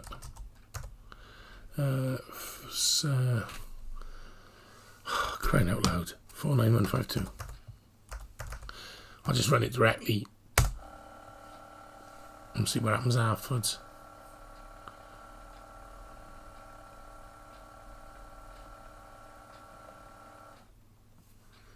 Blue, which is the success colour, and the halt.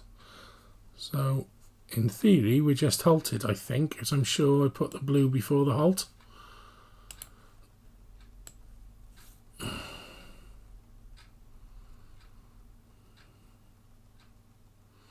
Where's the halt after error routine that we did?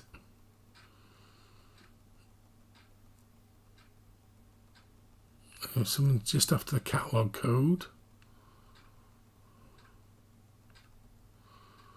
I could have just searched, I'll just find it, it's quicker. There it is. Okay, that's the except one interrupt halt. There we are. So there's the blue. So we've actually made it now through to the code somehow.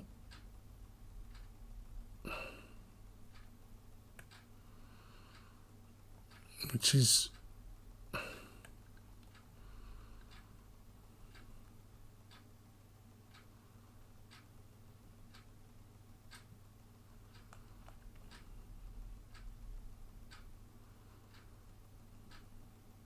because he did say it ends up here after a successful code run, doesn't he?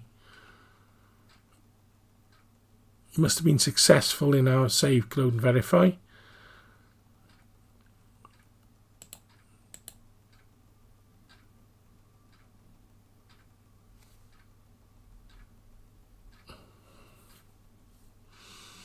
No, that's the red, that's the blue code there. Do I do a blue code anywhere else?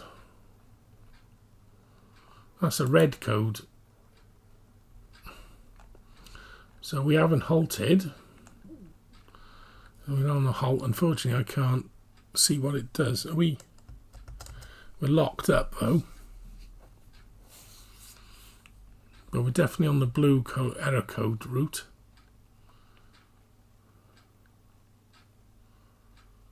Which is number 1.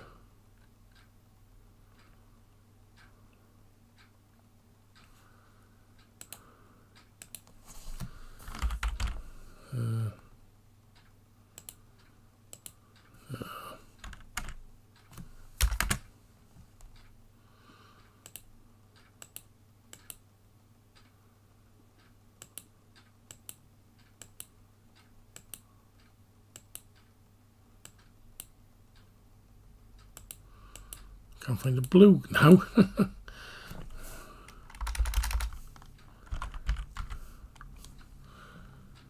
There's blue, and then it does a ret. So it's that return that's crashing on the nowhere. Which is, again, we're back to where we were. We don't know why that is crashing, do we?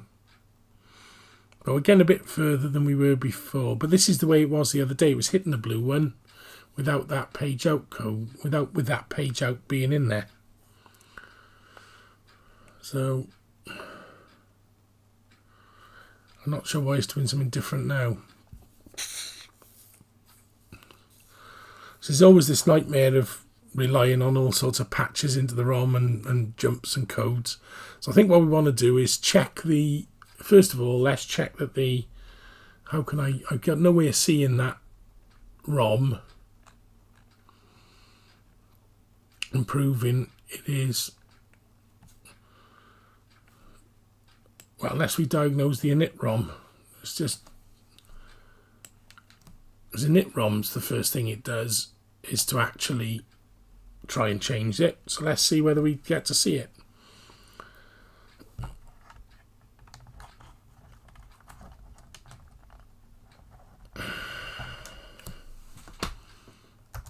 I just assumed it would work because I stitched it in.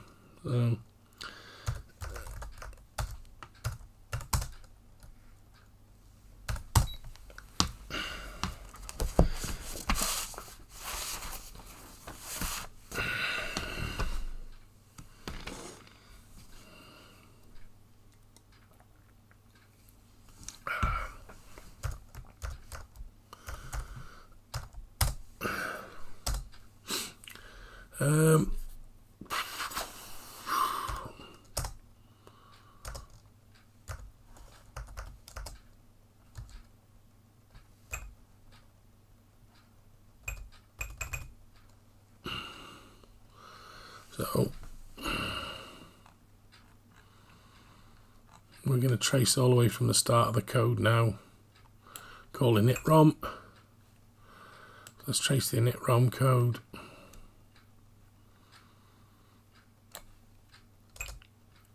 Put that into HT11, so C1B5, so it should return to just after the there.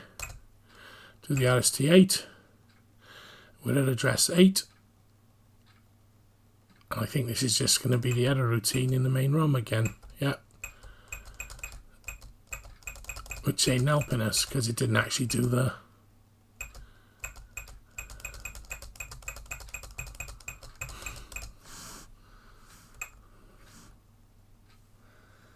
That hasn't helped us, has it? If I just continue.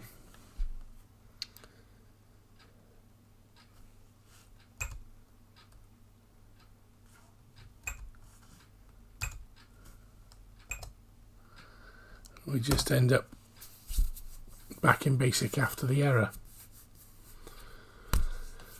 So for some reason the paging mechanism of the ROM is not working. Is that because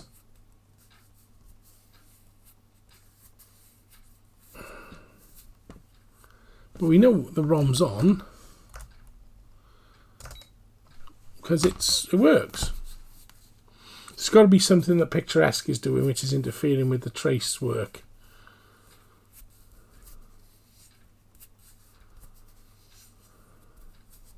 It's going to make diagnosing a fault really hard if we can't keep that ROM visible.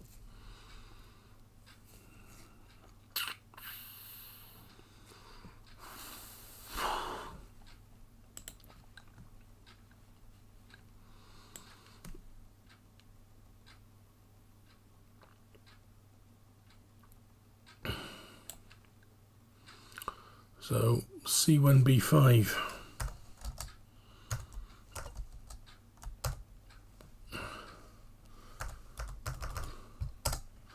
Let's put a breakpoint at that and see what is happening afterwards. C1B5. And we're going to jump to C000. Break. Z. And it's back to the normal ROM again. Blast. Now I'm a bit stumped how we can debug things like that.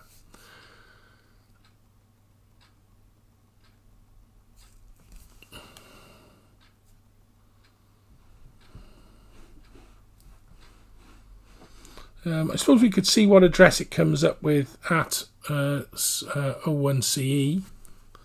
So if we clear the breakpoint and do a breakpoint at C1 by here, this should mean DE is the address of the load routine. Let's go do the cat routine actually. So by here, C1F5, HL should be the address of the cat routine that we're going to use. So breakpoint at C1F.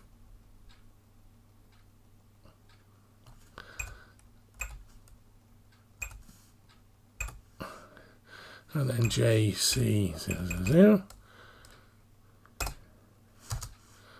And register display. And HL is just 6. So it's found nothing. So it looks like that code is not patching the addresses correctly. So how the heck is it managing to do a catalog then?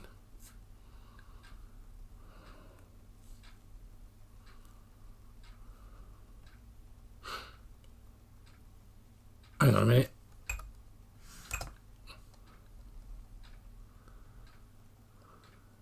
C1F5.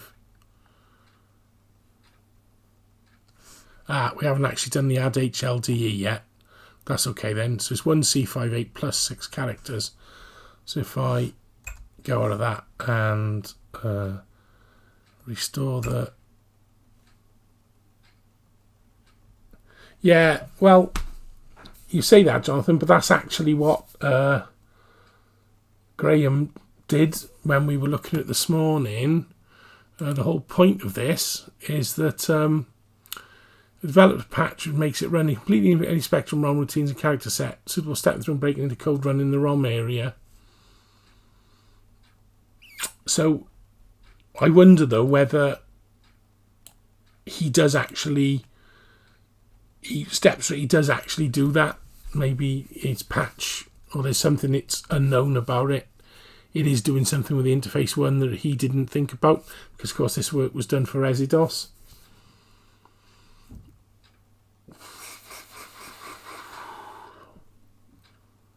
Yeah, so the patch is basically supposed to mean it doesn't do it.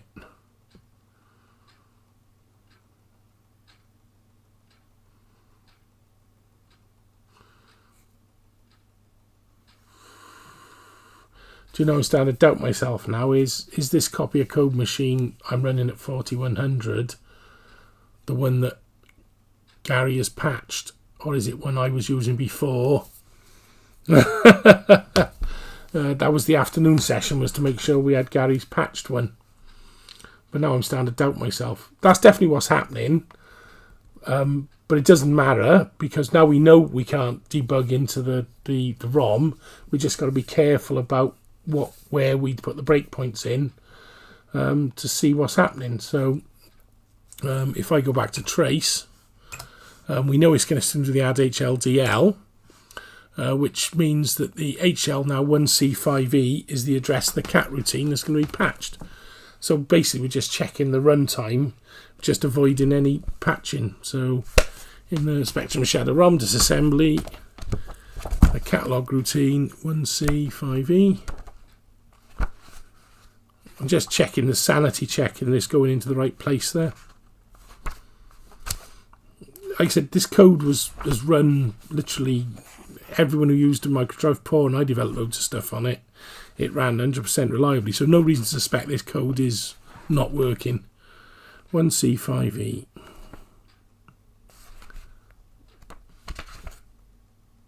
Right, 1C5E is 3 characters into it. It skips the first 3 things, which is the load day with a stream number, RST10 calbas to call channel open back in the main ROM, and then calling address 1601. So it basically skips the channel open and jumps straight to 1C5E.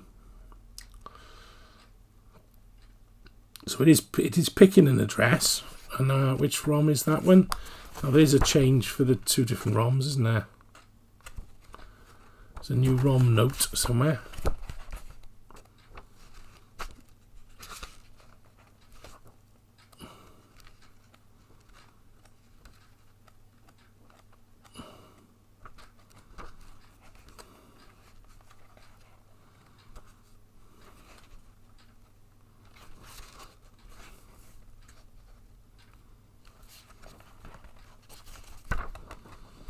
Because there's a subtle difference. They're just a couple of bytes out, aren't they, the new ROM?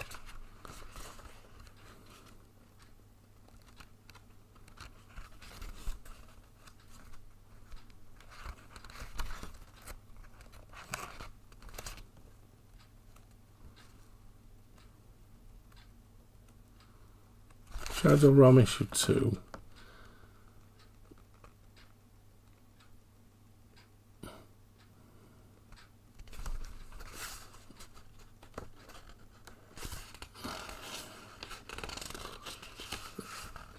Because the cat command is very different, isn't it?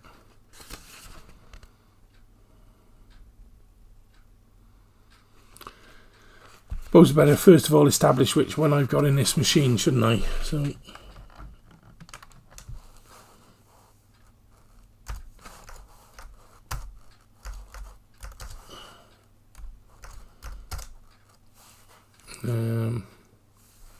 see if we got the closed channel buffer problem, isn't it? Is the way you tell.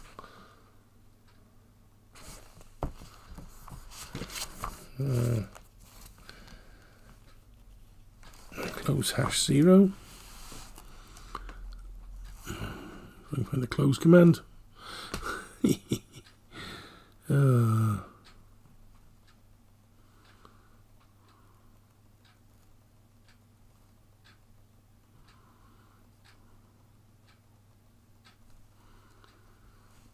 Why can't I find close? Oh, there it is. Close #0 : print peak somewhere. Print peak 237.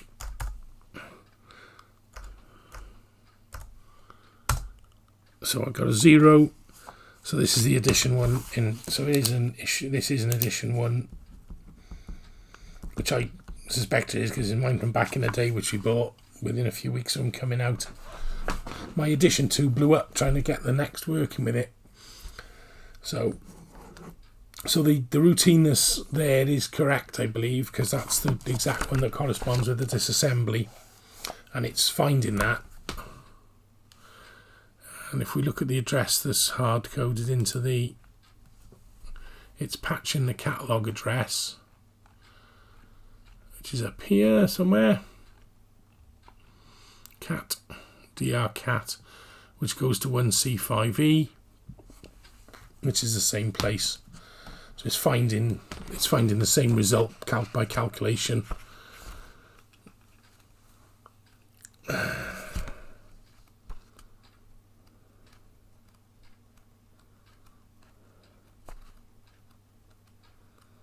It's amazing how much you fail to find in it. 1C5 is finding the same by calculation. So we know that issue 1 ROM, it is patching it correctly, which means it's obviously jumping in another ROM correctly. So I'm not too concerned about that. I have no reason to suspect the other 2 patches don't work as well. So wrong one, cat main.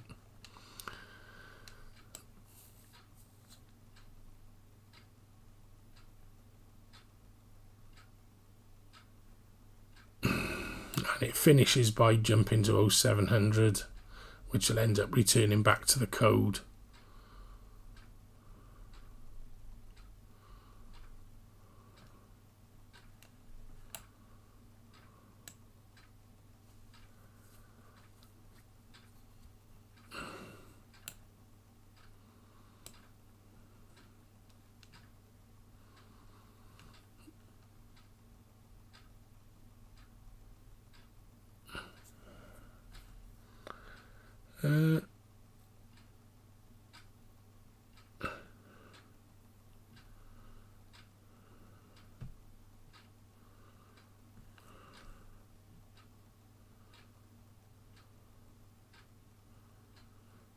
That's interesting.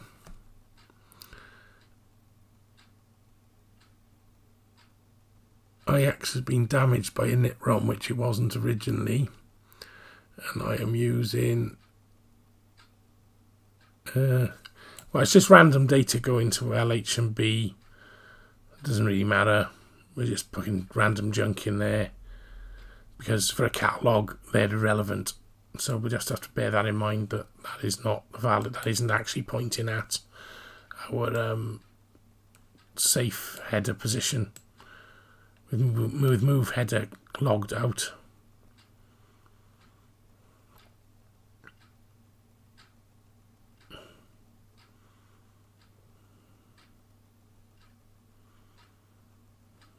Yeah, we probably want to call. We probably want to just do those couple of instructions.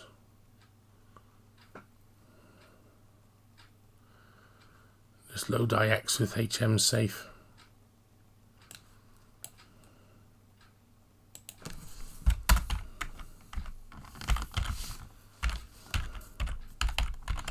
Just for safety, it will make a bit of difference, so I don't think.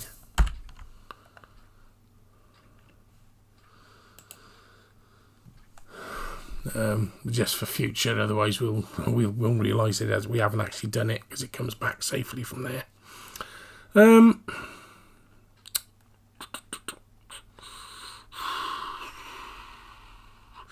Right, what can we do to debug next then? Because we know it's fried by the time it gets to, by the time it comes back here.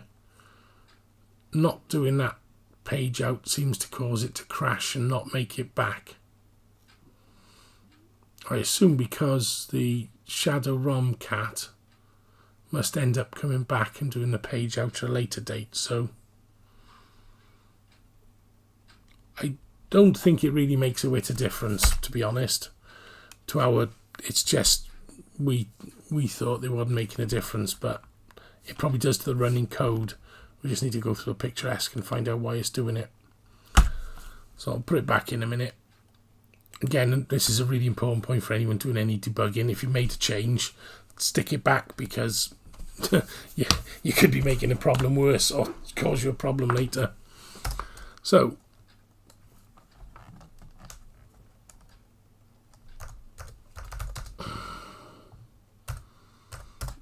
you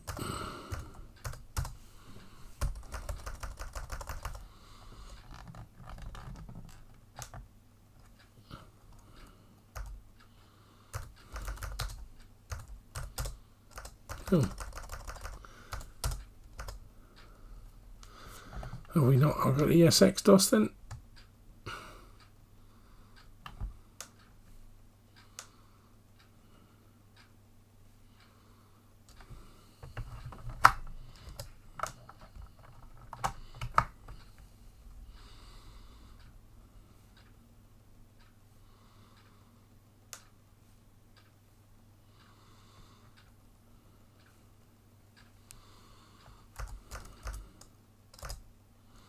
Okay, we're back now.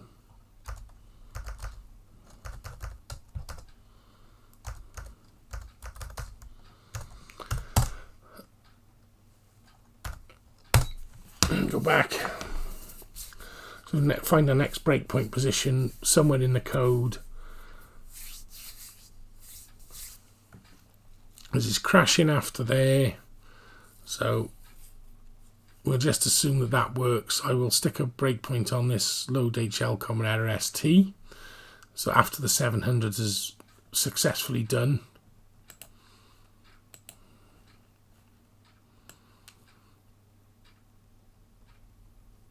Just move a little bit back.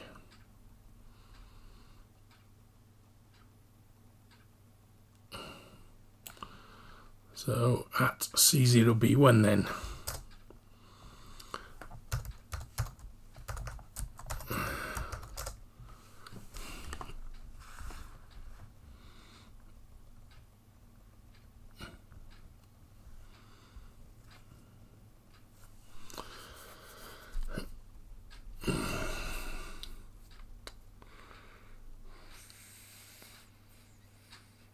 Right, run that, invalid IO, so we're back into the context of that.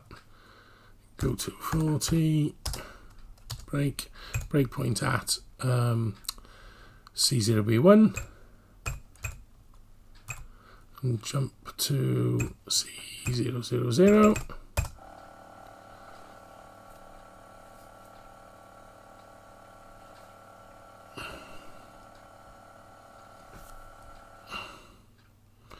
Breaks the monitor, KT. So we're basically now here on this load JHL with error ST. No, we're not. We've ended up back.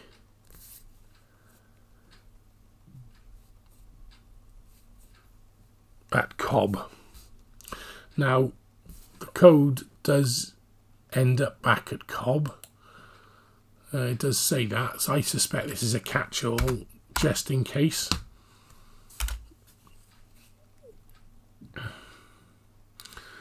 Because the error handler code says it ends up back there no matter what. At our error handler. COB1.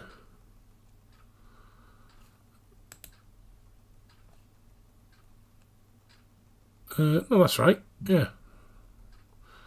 But it's a load IX, comma, COB.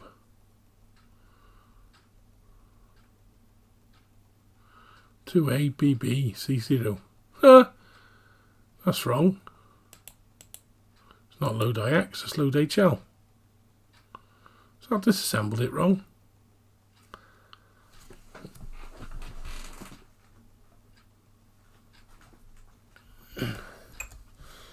Let's do a Z.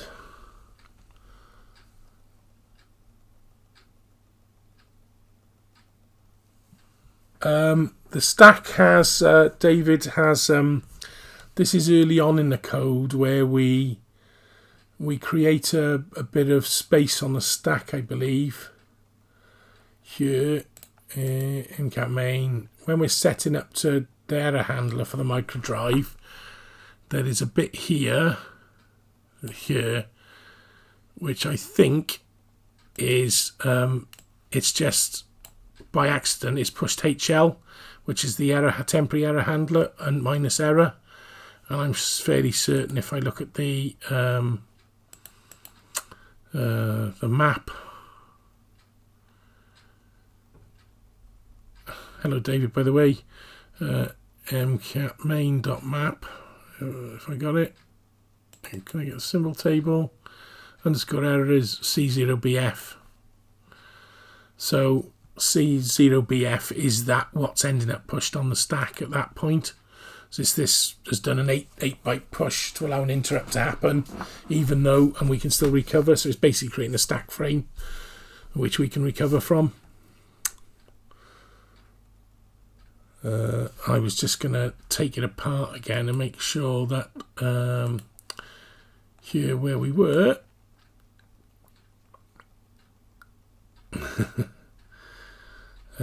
trust me, this code's really clever. It's why Paul never loses control of microdrive handling and ends up back in basic at any point.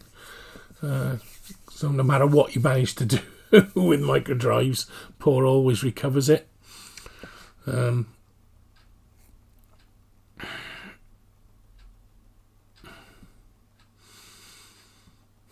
It's so much easier to just write raw Z80 to do everything yourself when you try to play with the ROM, but it's the only way you can write I mean, things like Quill and Paw wouldn't exist if it wasn't using all the existing code, like, you know, a 400 byte disk driver that does everything. It's, you know, yeah, no, yeah, that's fine. Please ask obvious questions, you know, but I was reasonably happy that was on purpose. But this is doing a lot of jumping around, recovering from the stack. Like I was, where we were getting to, I think, I think this call is going to end up returning with an error anyway. Because if you look at it, it says the error handler, which is always used, even a successful load save verify will come here. So I'm wondering, it doesn't mention catalog, but I bet you any money the cat ends up here as well. Well, that's interesting. It says won't come back here, will not come back here. Whereas it does sort of assume after catalog it's going to come back here. We see it go. We see the green as it does the cat, but then this page out of the ROM does not end up returning us back in after the shadow ROM, the catalog, which is successful. So it's an OK return. So I don't see why. Yeah, it's 0 OK is trying to return, isn't it? The thing is going out via the 0 OK in the Spectrum ROM. So I suspect maybe it does the same with the catalog.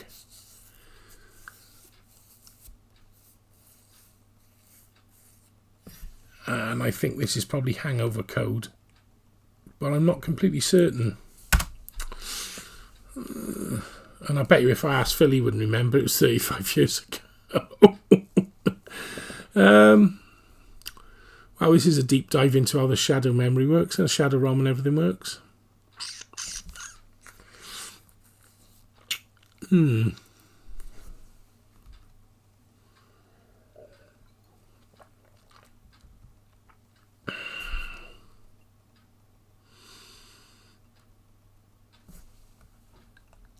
So we have returned to this address _error, which is the COB address.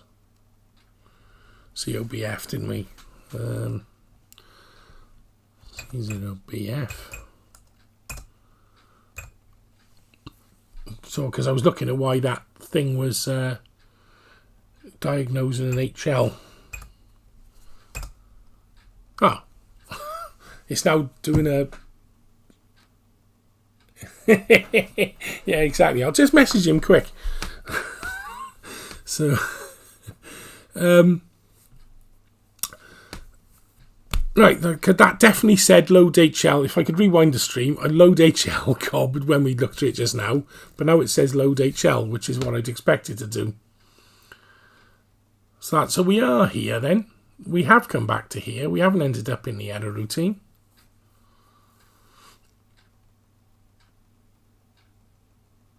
So that was just a fluke, I think. For some reason, we spotted a bug in Picture S that accidentally said that was a load IX with COB, which it isn't.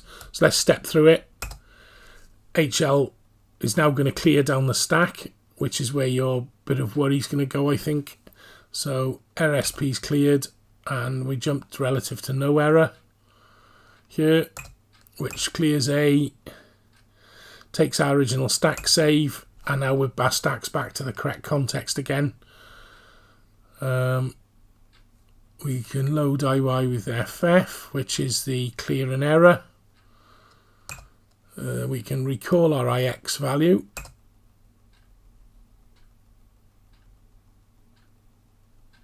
I don't know why he wants to increment IX plus 10. Never did run that. C22B.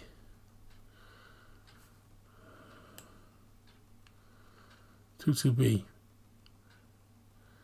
22B is HM safe.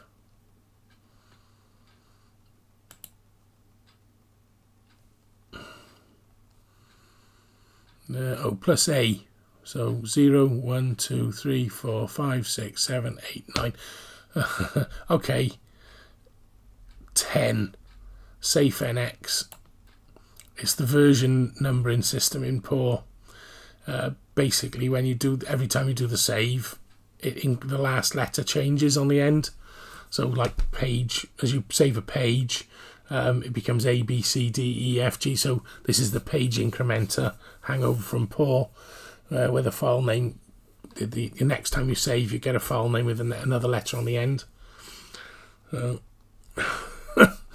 Wow. Because it starts at 9, so it'll end up as A, B, C, D, and so on. Okay, we can probably tear that bit out. It's not the end of the world. But I know no way it's doing it. I had commented out earlier in the week, but I put it back in a moment of panic, thinking maybe I'd broken something because I didn't understand what it did. So, where were we? So we've done that. We've gone to no error. We've done the pop IX. We increment IX plus OA. We pop AF. We load A1 out FE, which is blue. And now our stack pointers are A010, and it's supposed to be at A012, which is why this ret is going to fail, because we're going to jump to C015.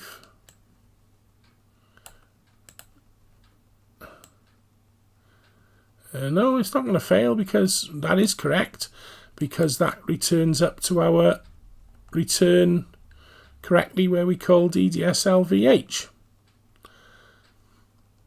Let's go back there then. And so we are now back. The stack is fully balanced, A012, and it's going to go back to 3365, which is where we started when we diagnosed all this at the start of the hour and a half, which is the correct return address to go back to basic. So let's pop that off the stack.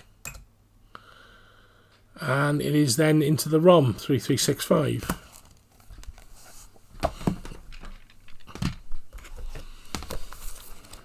So, and that's in the middle of the expression evaluator, which is where it launched from. Now I'm confused. I thought it was an imbalanced stack, but that stack has worked completely properly, despite frightening Mr. Safir for a moment. Don't you just hate it when code does exactly what you want yet doesn't work? Let's just see what it ends up doing. So we'll get the register set exchange back out.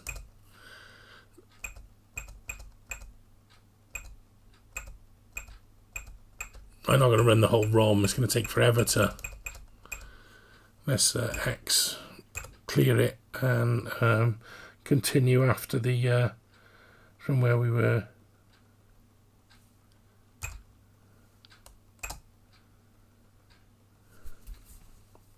Which is where it doesn't go back to basic. So something's got corrupted somewhere. Oh, crying out loud. But it's not the stack. The stack is in exactly the right situation. Now the error recovery system has recovered the stack, got us back to where we're supposed to be. So something else has been damaged, but we don't know what. Now the other thing I commented out here was the jump via ROM set min just to return to basic. I wonder whether it's something to do with the workspace messing about we've done. Maybe I need to put that back in.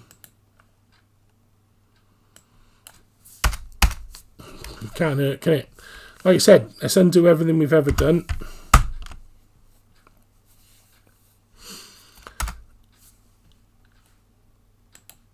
I've got to reset it anyway, so... I'm going back to playing Aerial Attack in a minute. I've had enough of this tonight. This is Saturday night. Play fair, I do a lot of Saturday nights. Just normally recently been 88 or SCMP code. See what it does. Right, one final run through. And then I'm knocking on the head, I think. And get a fresh start in the morning, hopefully after a decent night's sleep. So we do the run now to run the micro drive and recover our return us back to ESX DOS after initializing the system variables. and then we will do a load, because that's what the mcam-1si does, is sets up all the microdrive system variables. Without them, things go completely pear-shaped. So now I can do a load star T2, the program, which is the program that runs, that does all that and gives us our breakpoint system. So I'll run, it'll get as far as the MCAT3, invalid IO device because it just ended up dumped in the ROM, but we're ready to go.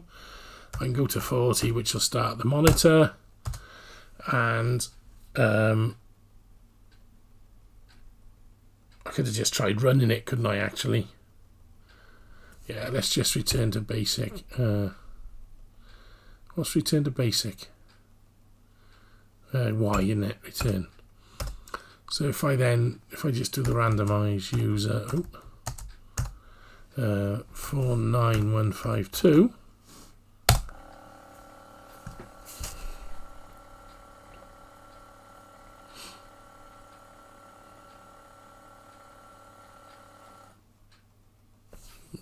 blue code.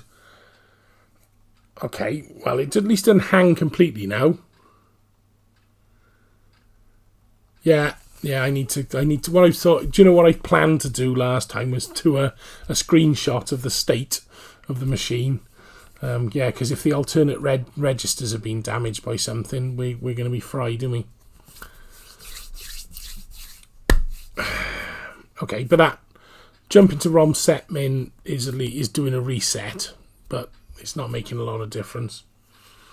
It's still crashing. There's still something not quite right. Okay, one more run then. It's a bit like playing it's like playing Harrier Attack, isn't it? You get about 2 bombs off, and that's all over and you start the game. MCAT minus reset our variables. Of course, we haven't got anything now because we haven't got ESX-DOS either.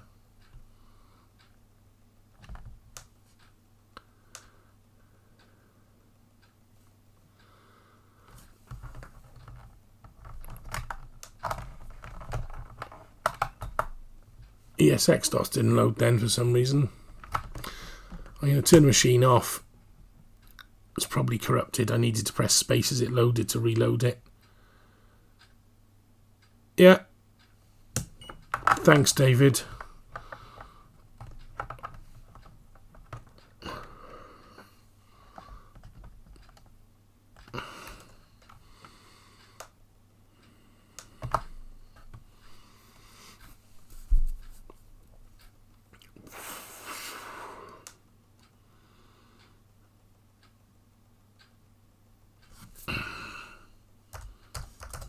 Ooh. That's like it didn't reset properly. HDMI is coming unplugged, power off. Wait. Did I just fall foul of the HDMI back power bug?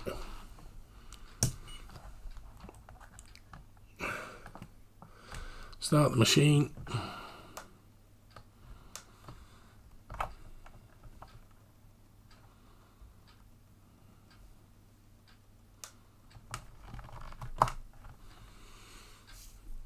Okay. Now, yes. All right. Possibly then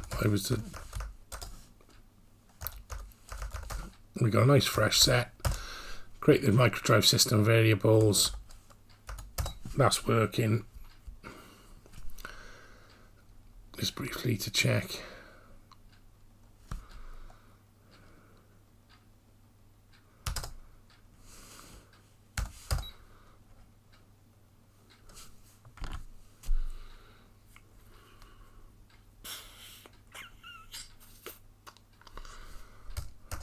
And we run that now, so I can do a load star T2. Oops. .cd bin maybe.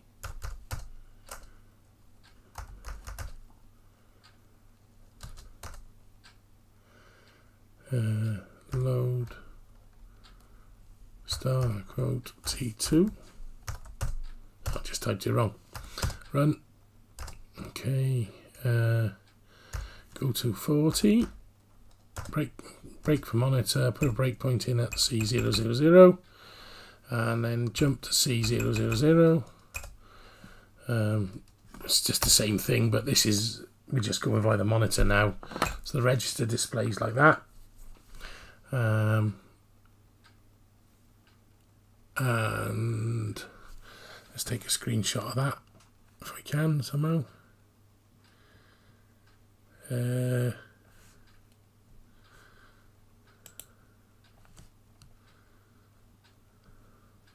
We find it. Let's screenshot. There we go.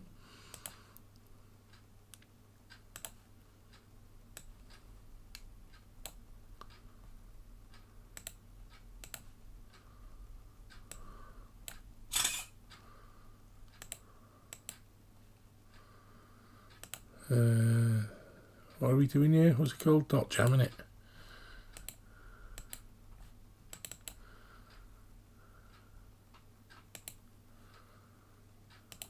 Save, and I'll also do a trace so we get a stack dump. I'll take a screenshot of that.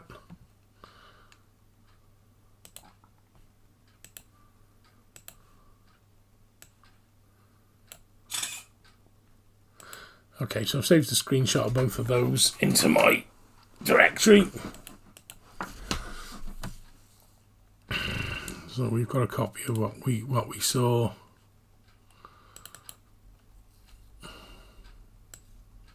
There's a state where it came in and out. So let's jump to. We do the same as we did last time, which is to put our breakpoint somewhere useful. Let's just go to the ROM set mem after we've come back after the do function, because we know that all works. Assuming it does. mcap.list.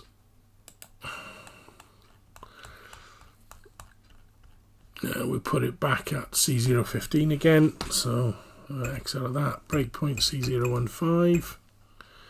And then we do a J to C000, break, we do a register display,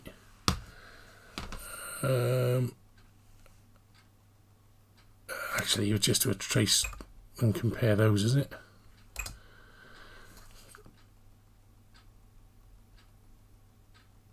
What is it at C0000? I didn't put a breakpoint there, did I?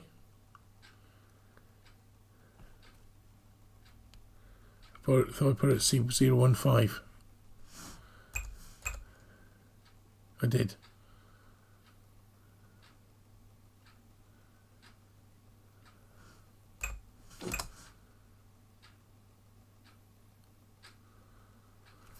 That's weird. Why is it back at C000 to do the step? Because the program counter is back at C000.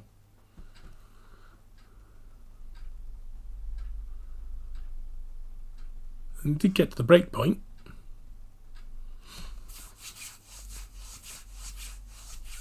Let's put a breakpoint back in again.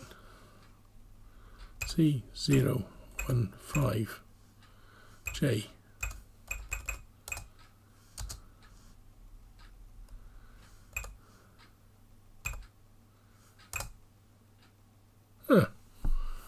Isn't that bonkers? Well, the program counter's not gone back. But that looks the same as that screenshot we had, if I can find it.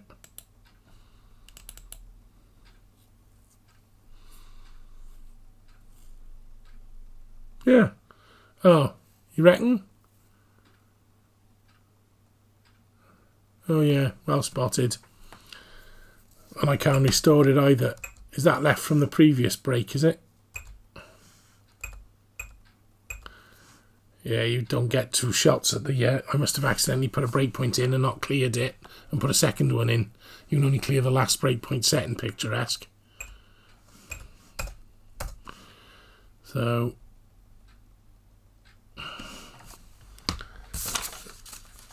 let's reload the code. I could have just punched the 3 bytes in, couldn't I? But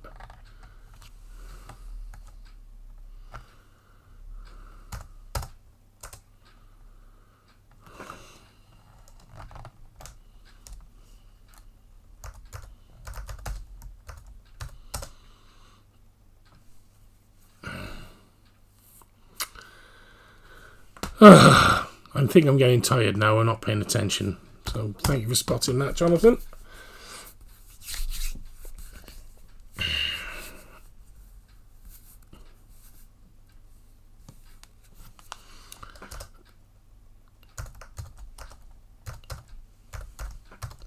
This is fairly quick to reload it all. Ooh. I think ESX-DOS has ended up getting itself corrupted as part of this. Because I don't know how, but the reset button don't work either.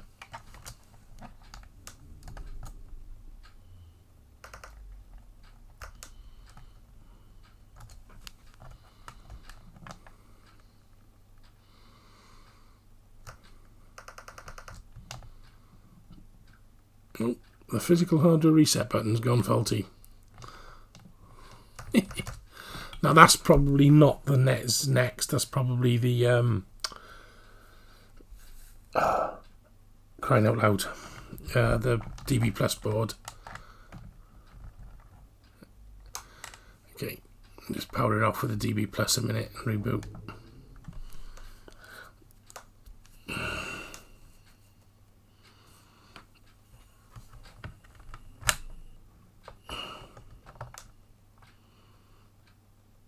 And ESX doesn't reload for some reason.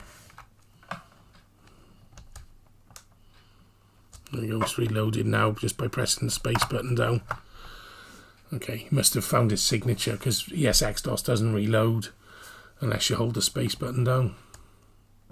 Like that, if I hold the space bar, should force ESX-DOS to reload. Oh, because that triggers the next. Got to get the timing right.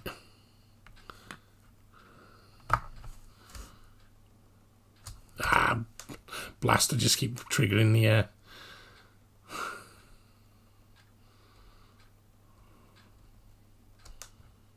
There we go. You haven't seen it, but that was the SX-DOS splash screen came up.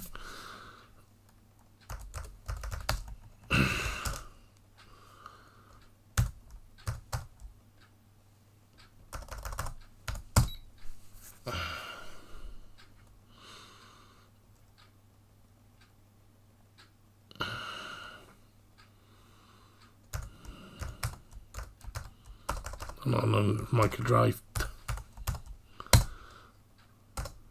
I know why.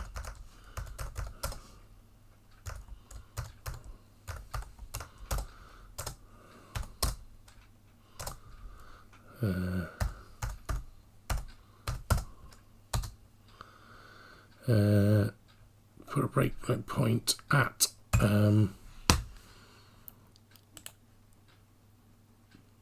this one, C015, wasn't it? And jump to C000. Yeah, of course, it should do the cat first before it does the breakpoint.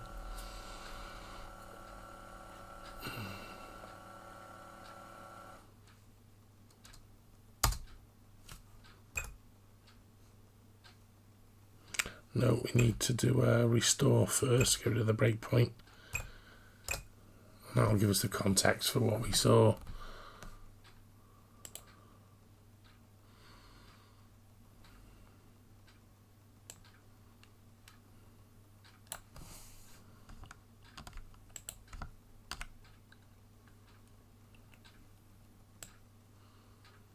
Nope, I can do that over there.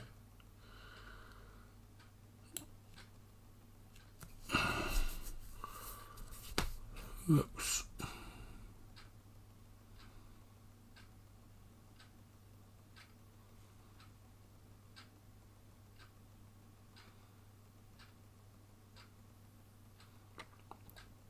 Stack looks good.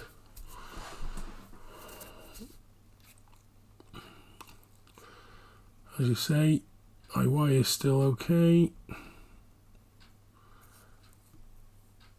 IX was doing something else, but it's in our space, which is as we'd expect because we've set it physically ourselves. Unless IX is supposed to still have something in it when it goes back, and we should be preserving IX for the return, maybe. Be a bit belt and braces, but could be related, maybe. The IX is because we're in the middle of the expression evaluator and we're trashing it because it's using IX for something. Because that's very different. I can't see it needs to preserve registers. Randomize user. I don't remember. I'm sure the user command in BASIC, you didn't have to preserve anything except IY. But I got a dim memory that maybe IX had to be preserved. With everything, when you come into, if you want to be able to return back to BASIC with a value. Let's just save a couple of registers and see if it helps. I'm getting bored now. I can't believe something as simple as this is really struggling with, but let's do a couple of saves, shall we? Let's push IX. What else is likely to be a nasty one? Would you rely on anything else?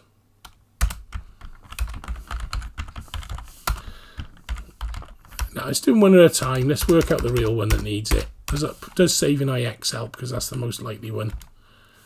Except we're returning back to ROM set min, not back into our... So let's try and go back to our expression evaluator.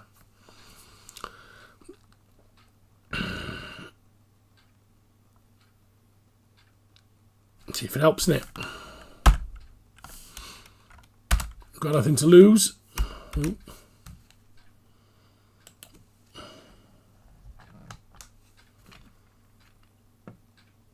Yeah, good one.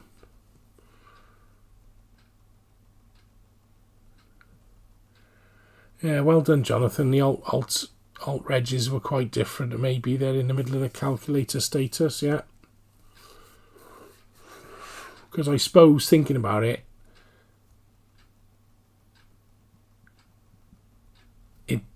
the shadow ROM needs to make use of it. And if we want to go back to BASIC, it wouldn't be expecting us to do this sort of level of complexity.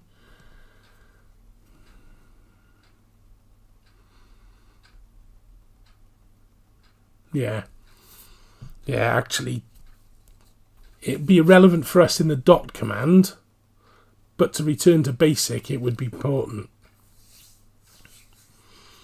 Because in real terms, we know we're okay because we don't actually need to return to BASIC for our dot command.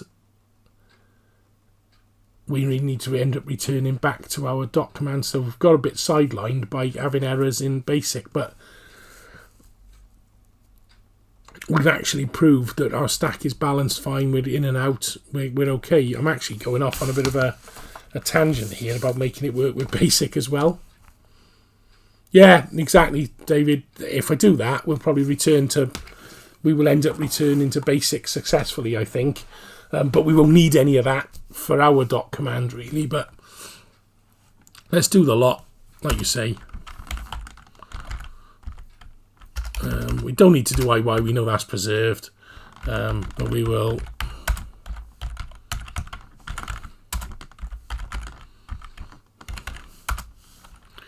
Take them back off in the right order as well.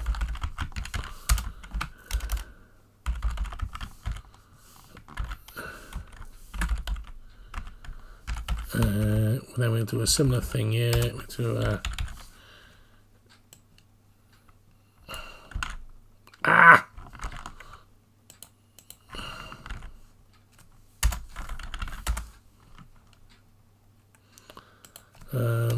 and we will... Right, we've got to bring them back in the right order. So push them in, going back, coming out. It doesn't really matter which order we take them back off again, as long as we do the external ones, those first. So, and I've done it in B, C, D, E, H, L order, so just duplicate that.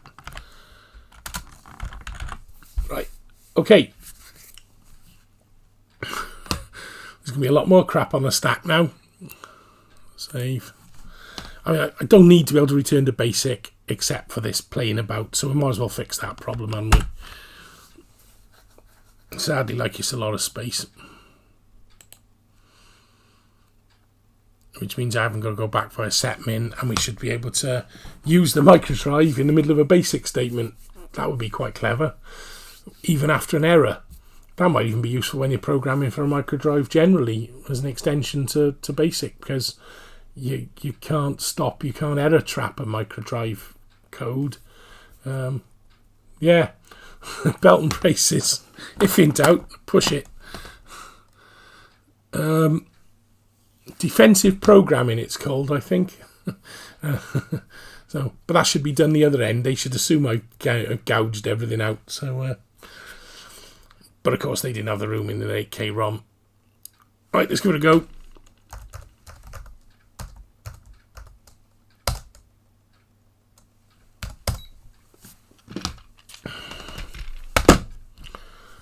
Can't believe I ended up trying to debug something that actually didn't have a bug in it. If we just stuck our we got into the other bug of actually being able to get back out of the memory, moving up into memory, moving back again, we'd have been back in our dot command quite happily, because we hadn't lost control of the stack.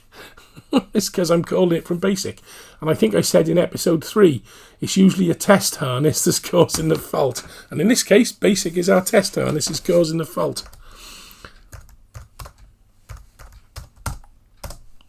Run. I'm gonna go for gold. I'm gonna just try running the thing. 49152.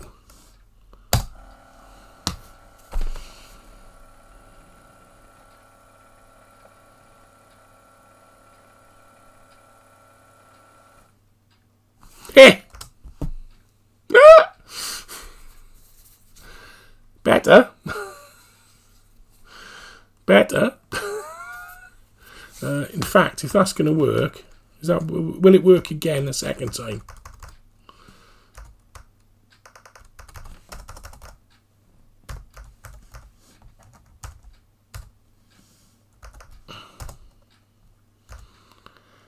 Just for a laugh. But it worked a second time. I think the error system though was dumped where you were in the line, so yeah, that's fine. I don't mind. I don't really, but it's an interesting possibility now if we could preserve the current interpreter. Yes, yeah, just come back. Well, actually, I'd go via ROM SM because that's the cleanup. The better one, David, is this, to go via ROM SM, which is why I always go that way after a clean exit, because it gets rid of any workspace crap you've set up as well. And so that's probably going to be neater, and we'll do the no error, I think. But I keep pressing enter to get rid of the pop-up. If I do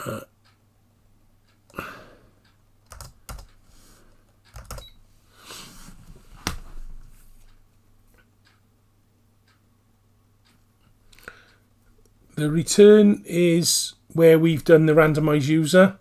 That's the return to the basic expression evaluator. But of course, it's lost its place because we've run through a few error recovery routines, and we've been fiddling with its location has been messed about with. So the return value is in BC, I think, the number that's printed. But of course, we've destroyed something else that means the expression evaluator can't carry on. So we get the nonsense in basic rubbish. Unless there is there a value you've got to return a value from it? Maybe you're right. That should be a clean exit though, and then maybe if I'll try it with the XORA and going back, because maybe you've got to have A0 to indicate it's a valid return result. I don't know. It's a long time since I called routines from BASIC. Probably 40 years, because I went pretty much 100% machine code soon after writing the first few games. We got that one. We need to do a load star T2. Do a run. And then do a randomize user 49152. This should be cleaner. It shouldn't see nonsense in BASIC. It's just, this should just be a nice clean. I don't know, still the same. Okay, at least we cleaned our mess up in the workspace area where we've created workspace values. Not this one. This one only created a small workspace, didn't it, and dumped its contents of the catalog command. Oh, this doesn't, but the extended catalog does. It creates a workspace area to stick the data from the expanded command in, so that's a cleanup for it on the way out. So it's nonsense in BASIC, but that isn't going to matter because we're not doing this dot command in BASIC. So that's another stream of work I can look at, is about how I can get that to return to BASIC cleanly. I'm going to knock it on the head now because it's 11:15, but in tomorrow morning I think I'm now going to stitch all the extended catalog in here and make it run with extended cat, and I'm going to do the dot command. I'm going to make .mcatasm. I'm going to do a copy up to 49152 for the assembled bins. I'm going to incorporate them into the assembly as an ink bin, and then they can just be copied up. So we get one single file. They'll be copied up to 49152. And I can run it all in one fell swoop then, so we bypass this need for BASIC. So this MCAT, what I've got is MCAT3 there, on that line, that .mcat_s, which should be MCAT3, will actually, and I'll make it so that number is the one that's used for the catalogue. I'll copy that in. It's about 4 or 5 changes on a stream tomorrow, and that should make that catalogue command work. And I'll put MCAT main in, and assuming that works, then I will stitch in extended catalogs, extra work to be able to take the data that comes out of the catalog in a stream and stick it into, so we get the extended catalog as part of the command. And I'm hoping, and I'll just put the 2 outs in to return back to ESX-DOS, and we should be fine because we know our stack frame's clean. We should just be able to return to ESX-DOS. So, well, honestly, guys, I couldn't have done it without you with some of the spots, David. Thank you. So, you spotted a few things, but it's that extra couple of pairs of eyes spotting things and things I'd missed. You know what it's like. You're a bit bleary. I really had only about 4 hours sleep last night, tossing and turning a little bit about this, but other things are happening. So, just great. I'm really happy. I feel I've made progress tonight. I actually understand the issues. I've got a better understanding of the ROM, and I think our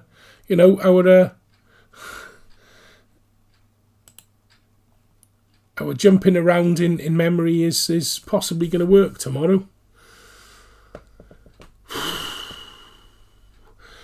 I think we ought to end on a little game of Harrier Attack, don't you? I'm going to go out on Harrier Attack. I'm 99% certain of it.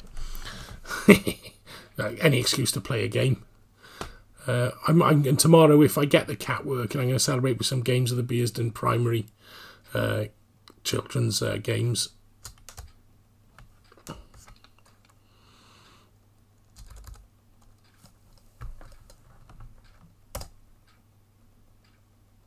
I got to turn it off. Can't go back to next Exos mode because I'm in write only from dumping things on the card.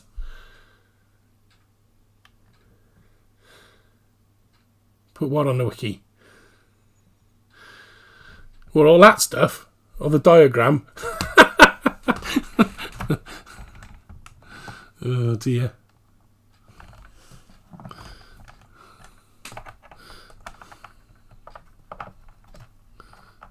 Oh, isn't it booting? Oh, it's not on. You've got to turn the power on, Tim.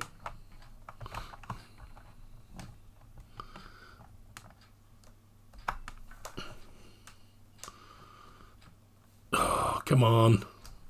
There's nothing to see. The screen's not on because you can't see anything because I'm still trying to boot into NextZX. Right, let's put... there we go.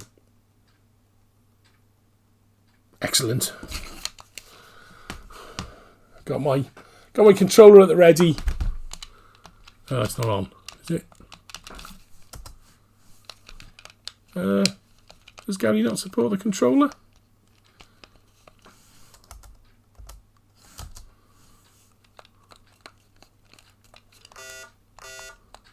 Ooh, what's happened to that?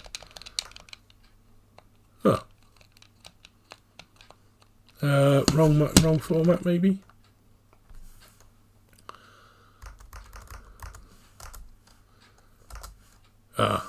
Joystick, that's why. Kempston and Sinclair? What the heck? And E1.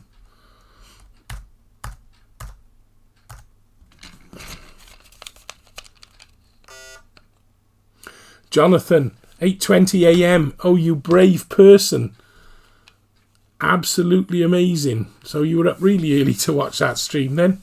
Thank you so much for the support. That's amazing. So you have a great day, unless you've been up all night watching this, in which case maybe you ought to have an hour's kip. But good night and thank you. Enjoy your day. There we go, it's working now. Don't know why. Let's find Harrier.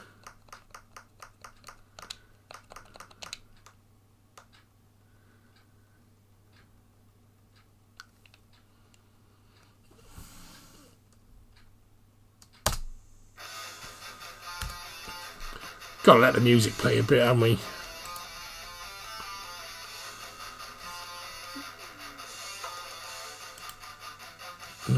Where's the... Tell you what I could do. I don't know why it's gone widescreen today. It wasn't widescreen. Right, I'm really rubbish at this for anyone who watched the start of the stream. You've managed to blow my own ship up at first. Right, I mustn't watch the OBS stream because it's too much lag on it. So there's this ship. Ah! Blast hit the water.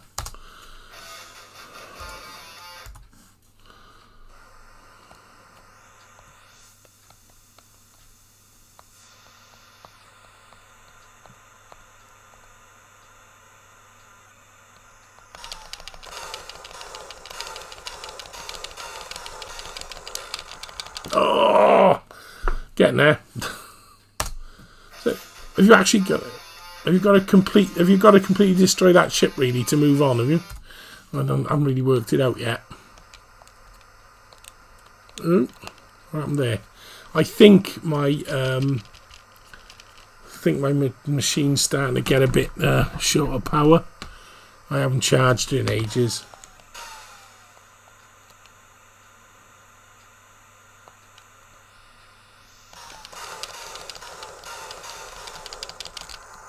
Yes, that one bugger gets me, doesn't it?